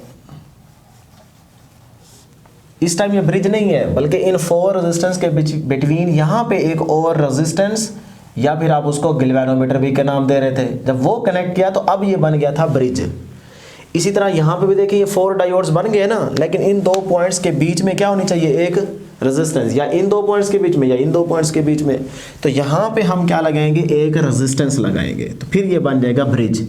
तो वो चाहे आप इधर लगा दें रेजिस्टेंस, ये देखें ये ऐसे, चाहे आप इधर लगाने की बजाय इसको यहाँ से हटा दें और यहाँ पे लगा दें, तब भी बात वही है। ये यहाँ पे और ये टर्मिनल यहाँ पे आ गया, तो यहाँ पे लगा दें। अब भी देखें ये वही डायग्राम है, ब्रिज बन गया। अब इन 2 टर्मिनल्स पे आप क्या करें dear students, AC source connect कर दें यहाँ पे, ये आ गया जी एसी सोर्स। लो जी, ये डायग्राम बन गई फुल वेव रेक्टिफिकेशन की या ब्रिज रेक्टिफायर। 4 डायोड्स यूज़ किए गए। ये डायोड D1, मर्जी से आप अपने नाम रख सकते हैं यहाँ पे, D3, और ये क्या है D4। यहाँ इस लोड रजिस्टर के अक्रॉस आपको क्या मिलेगी, आउटपुट वोल्टेज मिलेगी, ठीक हो गया डियर स्टूडेंट्स।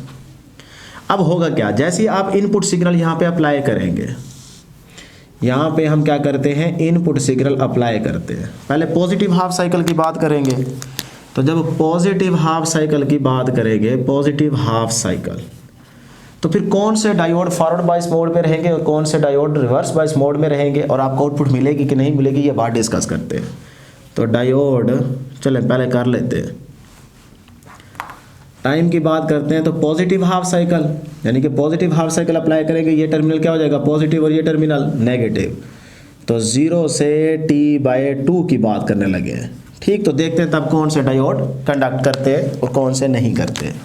लो जी, पॉजिटिव करंट यहाँ से जाएगा, यहाँ पे पहुँचेगा। अब पॉजिटिव यहाँ पे पहुँचा, उसके पास दो ही रास्ते हैं, एक ये वाला और एक ये वाला। इधर जाएगा तो आगे नेगेटिव है, नेगेटिव पॉजिटिव को अट्रैक्ट कर लेगा, ये डायोड क्या हो जाएगा, ऑफ। ये डायोड क्या हो गया, ऑफ हो गया। स्विच ओपन के तौर पे बिहेव करेगा। तो यहाँ पे अगर आप बनाना चाहें तो स्विच भी बना सकते हैं। फिर इसका मतलब करंट इधर नहीं जाएगा, सारा करंट इधर जाएगा। ठीक है, ओके। आगे पी साइड है डायोड की, और ये क्या है, एन। पी को रिपेल करेगा, बैरियर ब्रेक होगा, करंट पास करेगा, करंट पहुंच गया इस पॉइंट पे। जब डियर स्टूडेंट्स करंट यहाँ पे पहुंचेगा, फिर उसके पास दो रास्ते हैं। इसको हटा दूं, अगर यहाँ पे कनेक्ट भी किए हो तो कोई मसला नहीं है, चाहे आप बाहर कनेक्ट कर लें, ये भी बेसिकली यहीं पे है, सिर्फ शो किया गया है। तो अब यहाँ पे करंट पहुंचा, उसके पास फिर दो रास्ते हैं, एक ये वाला एक ये वाला। इधर आता है तो आगे क्या है, नेगेटिव, पॉजिटिव नेगेटिव को अट्रैक्ट कर लेगा, बैरियर ब्रेक नहीं होगा, करंट फ्लो नहीं करेगा, ये डायोड भी क्या हो जाएगा, ये ऑफ हो जाएगा, यानी कि ये ओपन स्विच के तौर पे बिहेव करेगा। अब करंट सारा जाएगा इधर, ये ब्लैक एरो देखते जाए, यहाँ से करंट पास करता हुआ, यहाँ से पास करता हुआ, यहाँ पे पहुँच गया। ठीक, अब जब करंट यहाँ पे पहुँचा, उसके पास फिर दो रास्ते हैं, इधर भी जा सकता है, इधर भी जा सकता है, लेकिन इधर नहीं जाएगा। क्यों, क्योंकि ये डायोड क्या हो गया, ऑफ। तो करंट जाएगा डियर स्टूडेंट्स यहाँ।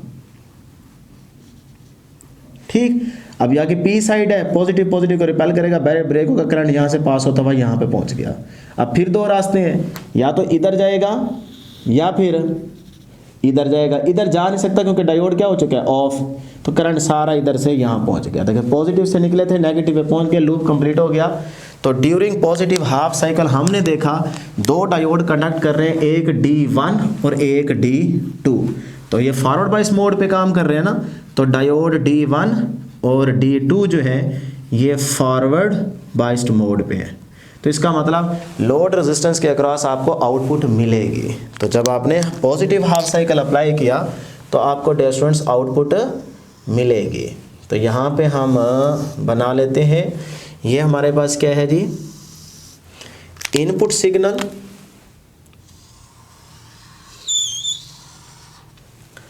Positive half cycle. ठीक, तो इसकी बारी पे हमने देखा हमें आउटपुट मिली है, तो ये आ गई डियर स्टूडेंट्स आउटपुट। ठीक, आउटपुट और ये क्या है, इनपुट। क्लियर है जी। अब डियर स्टूडेंट्स हम देखते हैं कि जब हमारे पास नेगेटिव हाफ साइकिल की बारी आएगी, ये है negative half cycle, negative half cycle. तो फिर हम बात कर रहे हैं T/2 से T की। तो नेगेटिव हाफ साइकिल T/2 से T की बात करने लगा हूं, तो इसका मतलब ये वाला टर्मिनल क्या हो जाएगा, नेगेटिव, और ये वाला टर्मिनल क्या हो जाएगा, पॉजिटिव। अब देखते हैं कि कौन से दो डायोड कनेक्ट करेंगे। तो डियर स्टूडेंट्स रेड एरो को आपने ध्यान से देखना है, नेगेटिव जाएगा, वही डायरेक्शन लेनी है अभी भी। ठीक है, पहले भी यहीं से चलना स्टार्ट किया था, अब भी यहीं से चलना स्टार्ट कर रहे हैं। तो नेगेटिव पहुंचा इस पॉइंट पे, अब ये भूल जाए, ये हटा देते हैं ना ऑफ का, क्योंकि अब नेगेटिव की बात कर रहे हैं, कहीं आप कंफ्यूज ना हो जाए। ठीक, तो अब नेगेटिव यहाँ पे पहुंचा, उसके पास दो ही रास्ते हैं, एक ये वाला और एक ये वाला। इधर जा नहीं सकता, क्यों, क्योंकि आगे है पी साइड, तो पी नेगेटिव को अट्रैक्ट कर लेगी, बैरियर ब्रेक नहीं होगा, करंट फ्लो ही नहीं करेगा। मैं शॉर्टकट बोल रहा हूँ, तो इसका मतलब करंट आएगा इधर, नेगेटिव, ये इधर आएगा करंट। अब आगे क्या है, एन साइड, नेगेटिव नेगेटिव को रिपेल करेगा, बैरियर ब्रेक होगा, इसका मतलब यहाँ से करंट फ्लो करेगा, तो ये डायोड कंडक्ट करेगा, और ये डायोड क्या हो गया है, ये ऑफ हो गया। ठीक, अब करंट पहुंचा यहाँ, फिर उसके पास दो रास्ते हैं, एक ये वाला और एक ये वाला। अब करंट इधर नहीं जा सकता, क्यों, करंट है नेगेटिव, आगे है पी साइड, तो ये डायोड क्या हो जाएगा, ऑफ।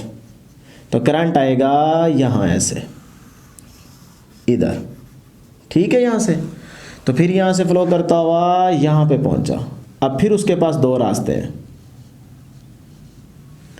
एक इधर और एक इधर जा सकता है। इधर जा नहीं सकता क्योंकि डायोड क्या हो चुका है, ऑफ। तो इसका मतलब करंट सारा इधर आएगा।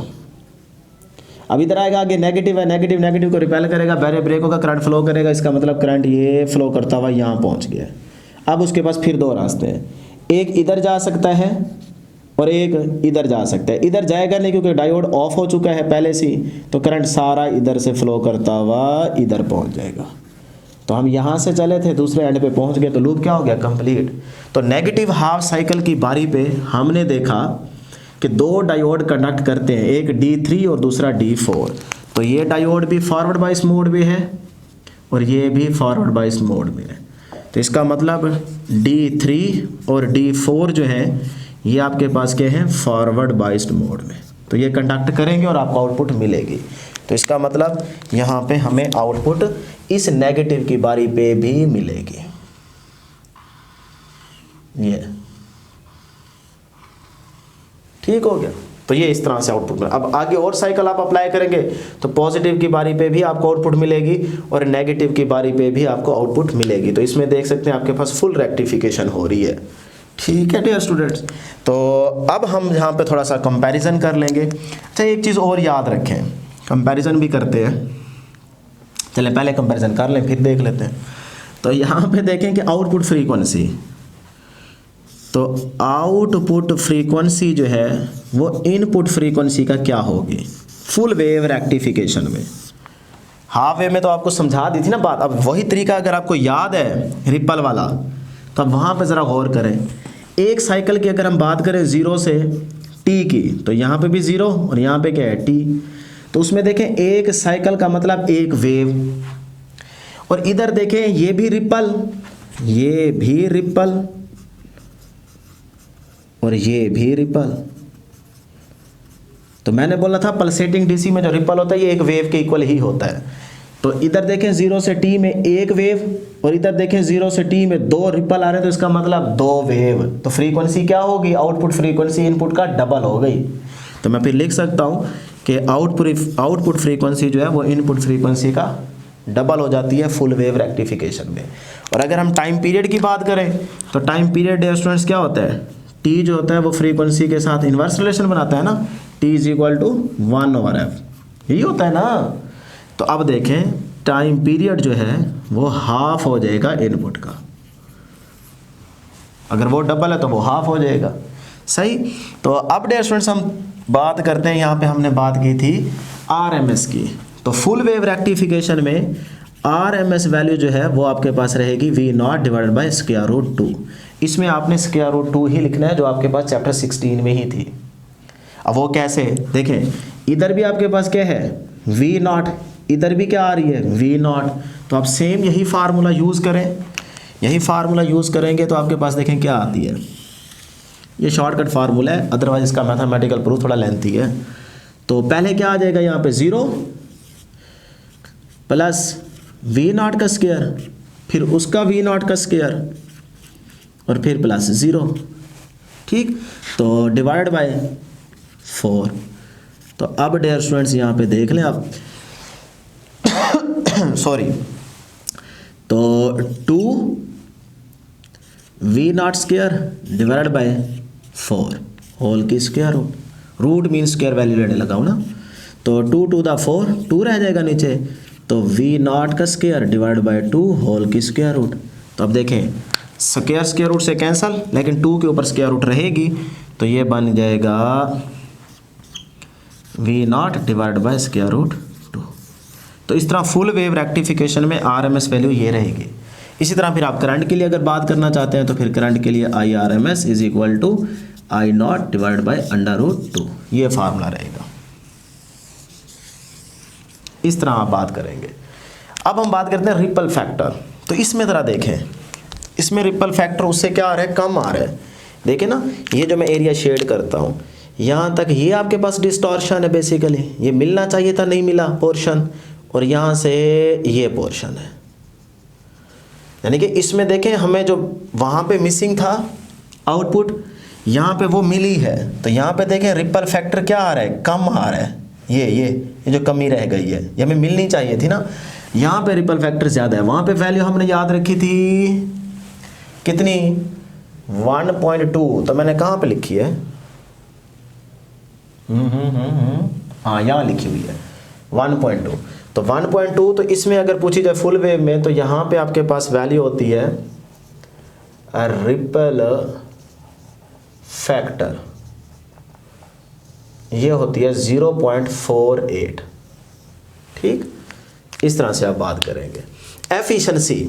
एफिशिएंसी फुल वेव की ज़्यादा होगी या हाफ वेव की ज़्यादा होगी, फुल वेव की, क्योंकि इसमें देखें आउटपुट मिलती है ना, नेगेटिव की बारी पे भी पॉजिटिव की बारी में, तो इसका मतलब यहाँ पे एफिशिएंसी क्या है 100%। 100 से मुराद यही होता है 80-90, ठीक है। और यहाँ पे देखें तो आप 50 या 40 कह लें, ठीक है। यहाँ पे आपके पास नेगेटिव की बारी में आपको आउटपुट नहीं मिली, तो एफिशिएंसी यहाँ पे ये लिख लें, एफिशिएंसी यहाँ पे कितनी है 50, या कह लें 40 to 50%। और यहाँ पे क्या है हाफ वेव का डबल, हाफ वेव का डबल, यानी कि एफिशिएंसी जो है वो 2 time of the half wave rectification हो जाएगी, यूँ कह लें, या आप कह लें 80 to 90%, ठीक है जी, या मोर एफिशिएंट होगा देन हाफ वेव रेक्टिफिकेशन। अब डियर स्टूडेंट्स एक चीज़ और याद रखें, छोटे छोटे क्वेश्चन है ये, तो पहले आप सारा नोट कर लेना एक दफ़ा, इसका स्क्रीनशॉट ले लें या फिर ये है कि इसको नोट कर लें।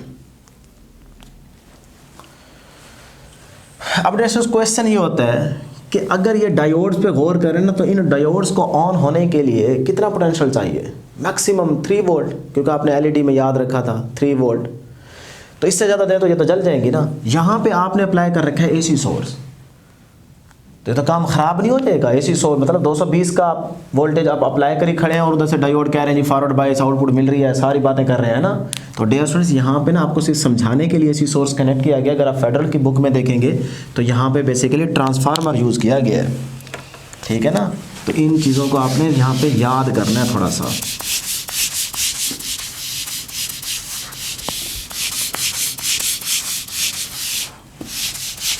मैं यहाँ पे 2 चीज़ें और डिस्कस कर लेते हैं हम लोग।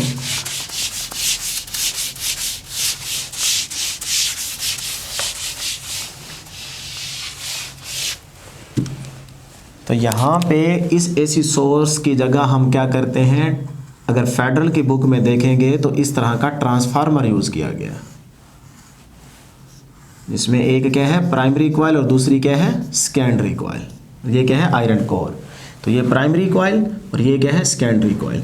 अब यहाँ से आप क्या करेंगे, डायोड को कनेक्ट करेंगे। अगर आपने सिंगल डायोड यूज़ करना है तो यहाँ पे डायोड सिंगल यूज़ कर दें, आगे फिर वही काम, ठीक है। तो बेसिकली एसी सोर्स ये भी एसी है वो भी एसी है।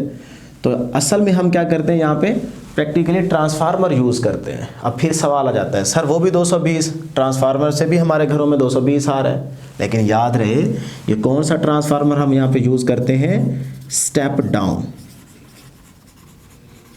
क्योंकि आगे डायोड्स आपने लगा रखे हैं ना, तो आप स्टेप डाउन ट्रांसफार्मर यूज़ करते हैं, फिर वो जलते नहीं है, ठीक है। तो ये बड़ी इंपॉर्टेंट बात थी, आपने याद रखनी है। सिर्फ समझने के लिए हम यहाँ पे एसी सोर्स यूज़ करते हैं, प्रैक्टिकली आप स्टेप डाउन ट्रांसफार्मर यहाँ पे लगाएंगे। उसके बाद फुल वेव रेक्टिफिकेशन में क्या फुल वेव आपको तभी मिलेगी जब आप 4 डायोड्स यूज़ करेंगे, नहीं, इसका दूसरा नाम आप याद रख लें, सेंटर टेप्ड ट्रांसफार्मर। तो सेंटर टेप ट्रांसफार्मर का मतलब यही है, देखें इससे भी आपको फुल वेव ही मिलती है। जैसे डायग्राम आपको समझा रहा हूँ, एक यहाँ पे डायोड यूज़ करें और एक डायोड यहाँ पे यूज़ करें, ये डायोड D1 और ये डायोड D2। अब यहाँ से आप कनेक्शन ले लें,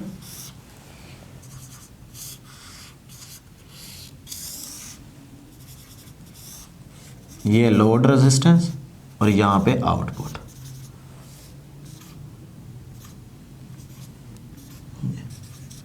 ये हमारे पास क्या है centre tap transformer, centre tap transformer.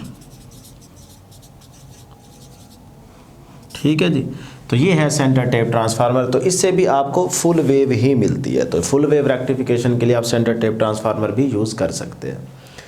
अब डियर स्टूडेंट्स हम कुछ यहाँ पे इम्पॉर्टेंट MCQs डिस्कस कर लेते हैं कि जिसमें देखें आपसे ये पूछा जा सकता है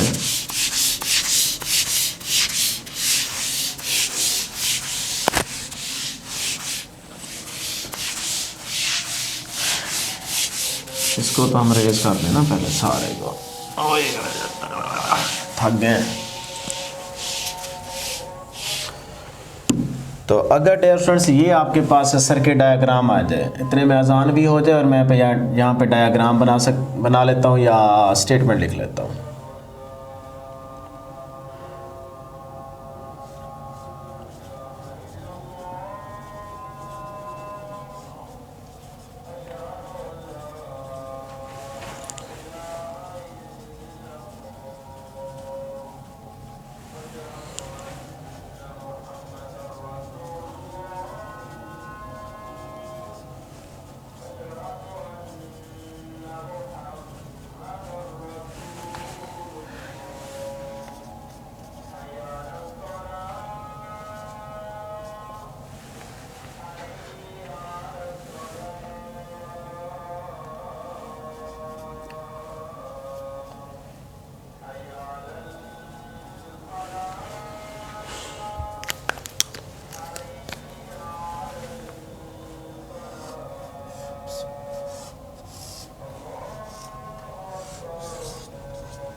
इसी तरह एक और भी यहाँ पे बना लेते हैं।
इधर लिख लेते हैं, ठीक है ना।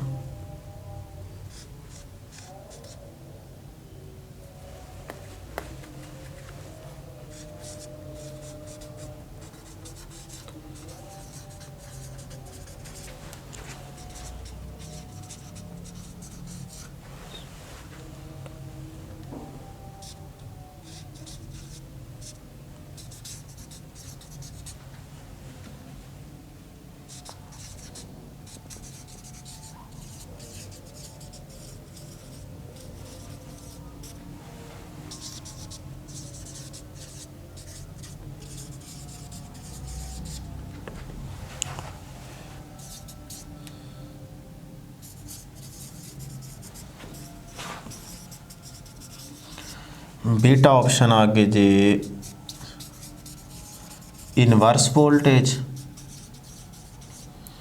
चार्ली ऑप्शन आ गई पीक इनवर्स वोल्टेज और डेल्टा ऑप्शन आ गई ना।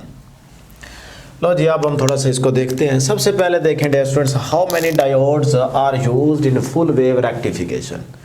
अगर सिंपल आपसे पूछा जाए कि भाई फुल वेव रेक्टिफिकेशन में कितने डायोड्स आप यूज़ करते हैं, हाउ मेनी, कितने ज़्यादा, तो अब स्टूडेंट्स क्या करते हैं, वो 4 की ऑप्शन सेलेक्ट कर लेते हैं क्योंकि उनको याद होता है कि फुल वेव रेक्टिफिकेशन में हमने 4 ही डायोड्स यूज़ किए। लेकिन याद रहे डियर स्टूडेंट्स, जब ये एंटी टेस्ट में MCQs आता है तो फिर आप 4 डायोड्स यूज़ नहीं करते, फिर आप अल्फा ऑप्शन सेलेक्ट करते हैं जिसमें 2 डायोड्स हैं। क्यों? क्योंकि अभी आपने पढ़ा ना सेंटर टेप ट्रांसफार्मर, उसमें 2 डायोड भी यूज़ करके आप फुल वेव ले सकते हैं आउटपुट पे। तो इसका मतलब फिर सेंटर टेप ट्रांसफार्मर अगर 2 डायोड यूज़ करने तो 2 डायोड को यूज़ करना आसान है, 4 डायोड्स को यूज़ करना थोड़ा मुश्किल है। तो फिर से सुन लें, अगर सिंपल कह दे वो कि फुल वेव रेक्टिफिकेशन के लिए आप कितने ज़्यादा डायोड्स का यूज़ करते हैं तो आप 2 की ही ऑप्शन सेलेक्ट करेंगे, 4 की नहीं करेंगे। हाँ, जब वो यहाँ पे लिखेगा इन ब्रिज रेक्टिफायर, इन ब्रिज रेक्टिफायर का वर्ड लिखे तब आपने फिर ऑप्शन सेलेक्ट करनी है 4 की। और ना ही वो ब्रिज रेक्टिफायर लिखे और ना ही सेंटर टेप्ड ट्रांसफार्मर का वर्ड लिखे, ये दोनों ना लिखे, फिर आपने 2 की ही ऑप्शन सेलेक्ट करनी है जैसे यहां पे आपने की है। और अगर ब्रिज रेक्टिफायर करे फिर आपने 4 की ऑप्शन सेलेक्ट करनी है। और अगर सेंटर टेप ट्रांसफार्मर यहाँ पे वर्डिंग यूज कर दे फिर आपने 2 की ही ऑप्शन सेलेक्ट करनी है। तो एक MCQ से आपके 3 MCQs क्लियर हो जाएंगे, ये याद रखिएगा। उसके बाद आते हैं डियर स्टूडेंट्स, यहाँ पे आप देखें कि डायोड यूज़ किया है, इनपुट सिग्नल आप अप्लाई कर रहे हैं तो आपको आउटपुट सिग्नल कैसा मिलेगा। तो ये वही हाफ वेव रेक्टिफायर ये आपके पास कि पॉजिटिव की बारी पे ये डायोड कंडक्ट करेगा और आपको आउटपुट मिलेगी। तो जो आउटपुट मिलेगी वो ये होगी। उसके बाद नेगेटिव की बारी आएगी, ये टर्मिनल नेगेटिव, ये टर्मिनल पॉजिटिव हो जाएगा तो ये कंडक्ट नहीं करेगा, तो ये आपके पास आउटपुट होगी। ठीक हो गया यहाँ तक। इसी से रिलेटेड यहाँ पे आप ज़रा गौर कीजिएगा, स्टेटमेंट वो आपको देगा कि during reverse biasing the maximum voltage across the diode is called. अब देखें ये इसी की सर्किट डायग्राम है कि यहाँ पे पॉजिटिव सिग्नल अप्लाई किया जा रहा है, यहाँ पे नेगेटिव है, लोड रेजिस्टेंस कनेक्ट की गई, यहाँ पे आपको आउटपुट मिलनी है, ये डायोड लगाया गया। अब देखें पॉजिटिव N साइड पे अप्लाई किया हुआ है तो ये आ गई N साइड और ये आ गई P साइड। तो डायोड क्या है, रिवर्स बाइस्ड मोड में। तो वो यही कह रहा है during reverse biasing the maximum voltage across the diode, इस डायोड के अक्रॉस जो आपको मैक्सिमम आउटपुट मिलेगी उसे हम क्या नाम देंगे, उस वोल्टेज को क्या कहते हैं, पीक वोल्टेज, इनवर्स वोल्टेज या PIV या फिर नन। PIV का मतलब है पीक इनवर्स वोल्टेज। तो फिर याद रख लें डियर स्टूडेंट, जब आपका रिवर्स बाइस मोड में डायोड हो तो उस डायोड के अक्रॉस जो आउटपुट की मैक्सिमम वैल्यू होती है अक्रॉस द डायोड उसे हम PV का नाम देते हैं, PIV, सॉरी PV नहीं PIV। तो इसे क्या नाम देते हैं, PIV। तो फिर इसका मतलब is called PIV, peak inverse voltage. और ये पीक इनवर्स वोल्टेज जो होती है ये इनपुट का क्या होती है, डबल होती है। यानी कि किसी में भी अगर आप स्टेटमेंट के अंदर आपको सपोज करें वो 50 दे देता है इसकी वैल्यू, तो 50 और यहाँ पे देखें 2 × VN, तो इसका मतलब ये कितनी दी गई है 50 तो 2 × 50 तो ये आ जाएगा 100। तो इस तरह आप फटाफट उसमें से आंसर आप कैलकुलेट कर सकते हैं। तो ये था आपके पास एक इम्पोर्टेंट MCQ। अब ज़रा यहाँ पे देखिए कि जब आप ये वाला इनपुट सिग्नल यहाँ पे अप्लाई करेंगे, फर्स्ट पॉजिटिव हाफ लूप की बात करें, ये टर्मिनल पॉजिटिव, ये टर्मिनल नेगेटिव, तो ये 2 डायोड यूज़ किए गए। आपको देखते हैं यहाँ पे आउटपुट क्या मिलती है, यहाँ पे बना लेते हैं, ठीक है ना। तो ये देखें जी, पॉजिटिव जाएगा यहाँ पे, इस साइड पे P है, इस साइड पे N है, ये कंडक्ट नहीं करेगा, ये कंडक्ट करेगा, आउटपुट यहाँ पे आपको मिलेगी। तो ये पॉजिटिव की बारी पे आपको हाफ साइकिल मिलेगा पॉजिटिव आउटपुट पे। फिर उसके बाद जब आप नेगेटिव हाफ साइकिल की बारी आएगी तो ये वाला टर्मिनल नेगेटिव, ये वाला टर्मिनल पॉजिटिव। अब नेगेटिव यहाँ पे पहुँचेगा तो यहाँ पे ये डायोड कंडक्ट नहीं करेगा, ये N से रिपेल होगा, और यानी कि नेगेटिव को रिपेल करेगा, डायोड फॉरवर्ड हो जाएगा, करंट यहाँ से फ्लो करता हुआ फिर आपको लोड रेजिस्टेंस के क्रॉस आउटपुट मिलेगी। लेकिन यहाँ पे आप थोड़ा सा ख्याल करना है, वहाँ से पॉजिटिव की बारी आपने चलाई थी ना, तो कन्वेंशनल करंट की पहले हाफ साइकिल में डायरेक्शन देखें क्या है, ये है डायरेक्शन। अच्छा, फिर आपने नेगेटिव हाफ साइकिल अप्लाई किया तो फिर देखें पॉजिटिव, कन्वेंशनल करंट की डायरेक्शन लेनी है ना, तो पॉजिटिव यहाँ पे है, तो ये ऐसे है। अब इसका मतलब जब इसकी बारी थी तो डायरेक्शन ये, जब इसकी बारी थी तो सर्किट में डायरेक्शन ये है, तो डायरेक्शन क्या आ रही है, अपोजिट।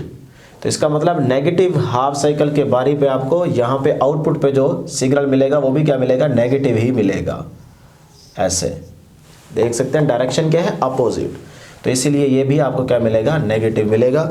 इस तरह से इस केस में अगर इस तरह का कॉम्बिनेशन हो डायोड का, तो आप देखेंगे कि जो इनपुट सिग्नल अगर आप AC अप्लाई कर रहे हैं तो आपको आउटपुट में भी क्या मिल रहा है, AC मिल रहा है, ठीक है।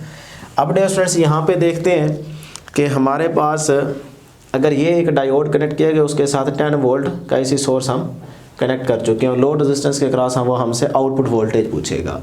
तो अगर 10 वोल्ट है, फॉर एग्जांपल ये वाला डायोड आपके पास क्या है, जर्मीनियम का, तो आउटपुट कितनी होगी, 10 गया जर्मीनियम का है तो 0.3 का पोटेंशियल बैरियर होगा ना, तो वो पोटेंशियल ड्रॉप होगा 0.3 वोल्ट, फिर यहाँ पे मिलेगा आपको 9.7, तो 10 माइनस का 0.3 तो ये आपके पास आता है 9.7 वोल्ट। तो ये आपको आउटपुट मिलेगी। आप MCQs में ऑप्शन सेलेक्ट कर लेते हैं, कर लेंगे, लेते हैं नहीं। तो अब क्या होगा, अब ज़रा इस सर्किट को देखें।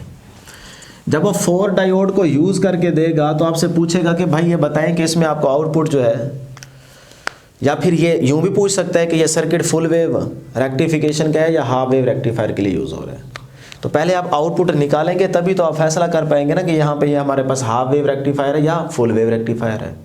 आपने 4 डायोड को देख के फ़ौरन नहीं कह देना कि भाई हाँ ये फुल वेव रेक्टिफायर की डायग्राम है।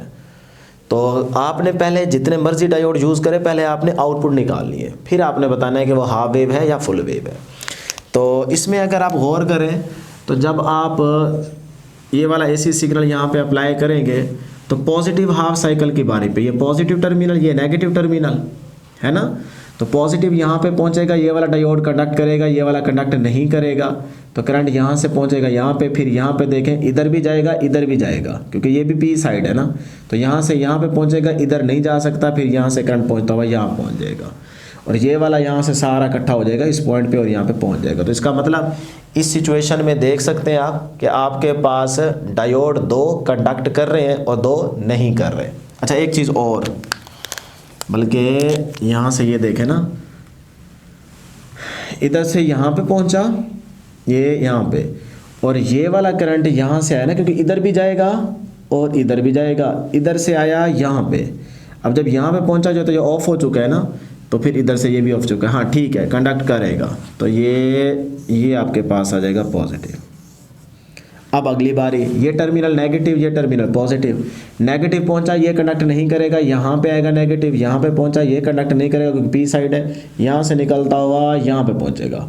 अब इधर जा नहीं सकता तो इधर भी नहीं जा सकता, तो इसका मतलब P साइड है ना आगे, तो ये भी नहीं, तो इधर खड़ जाएगा, इसका मतलब दूसरे एंड पे पहुँचा ही नहीं है, तो आपको आउटपुट नहीं मिलेगी, ये आ जाएगा।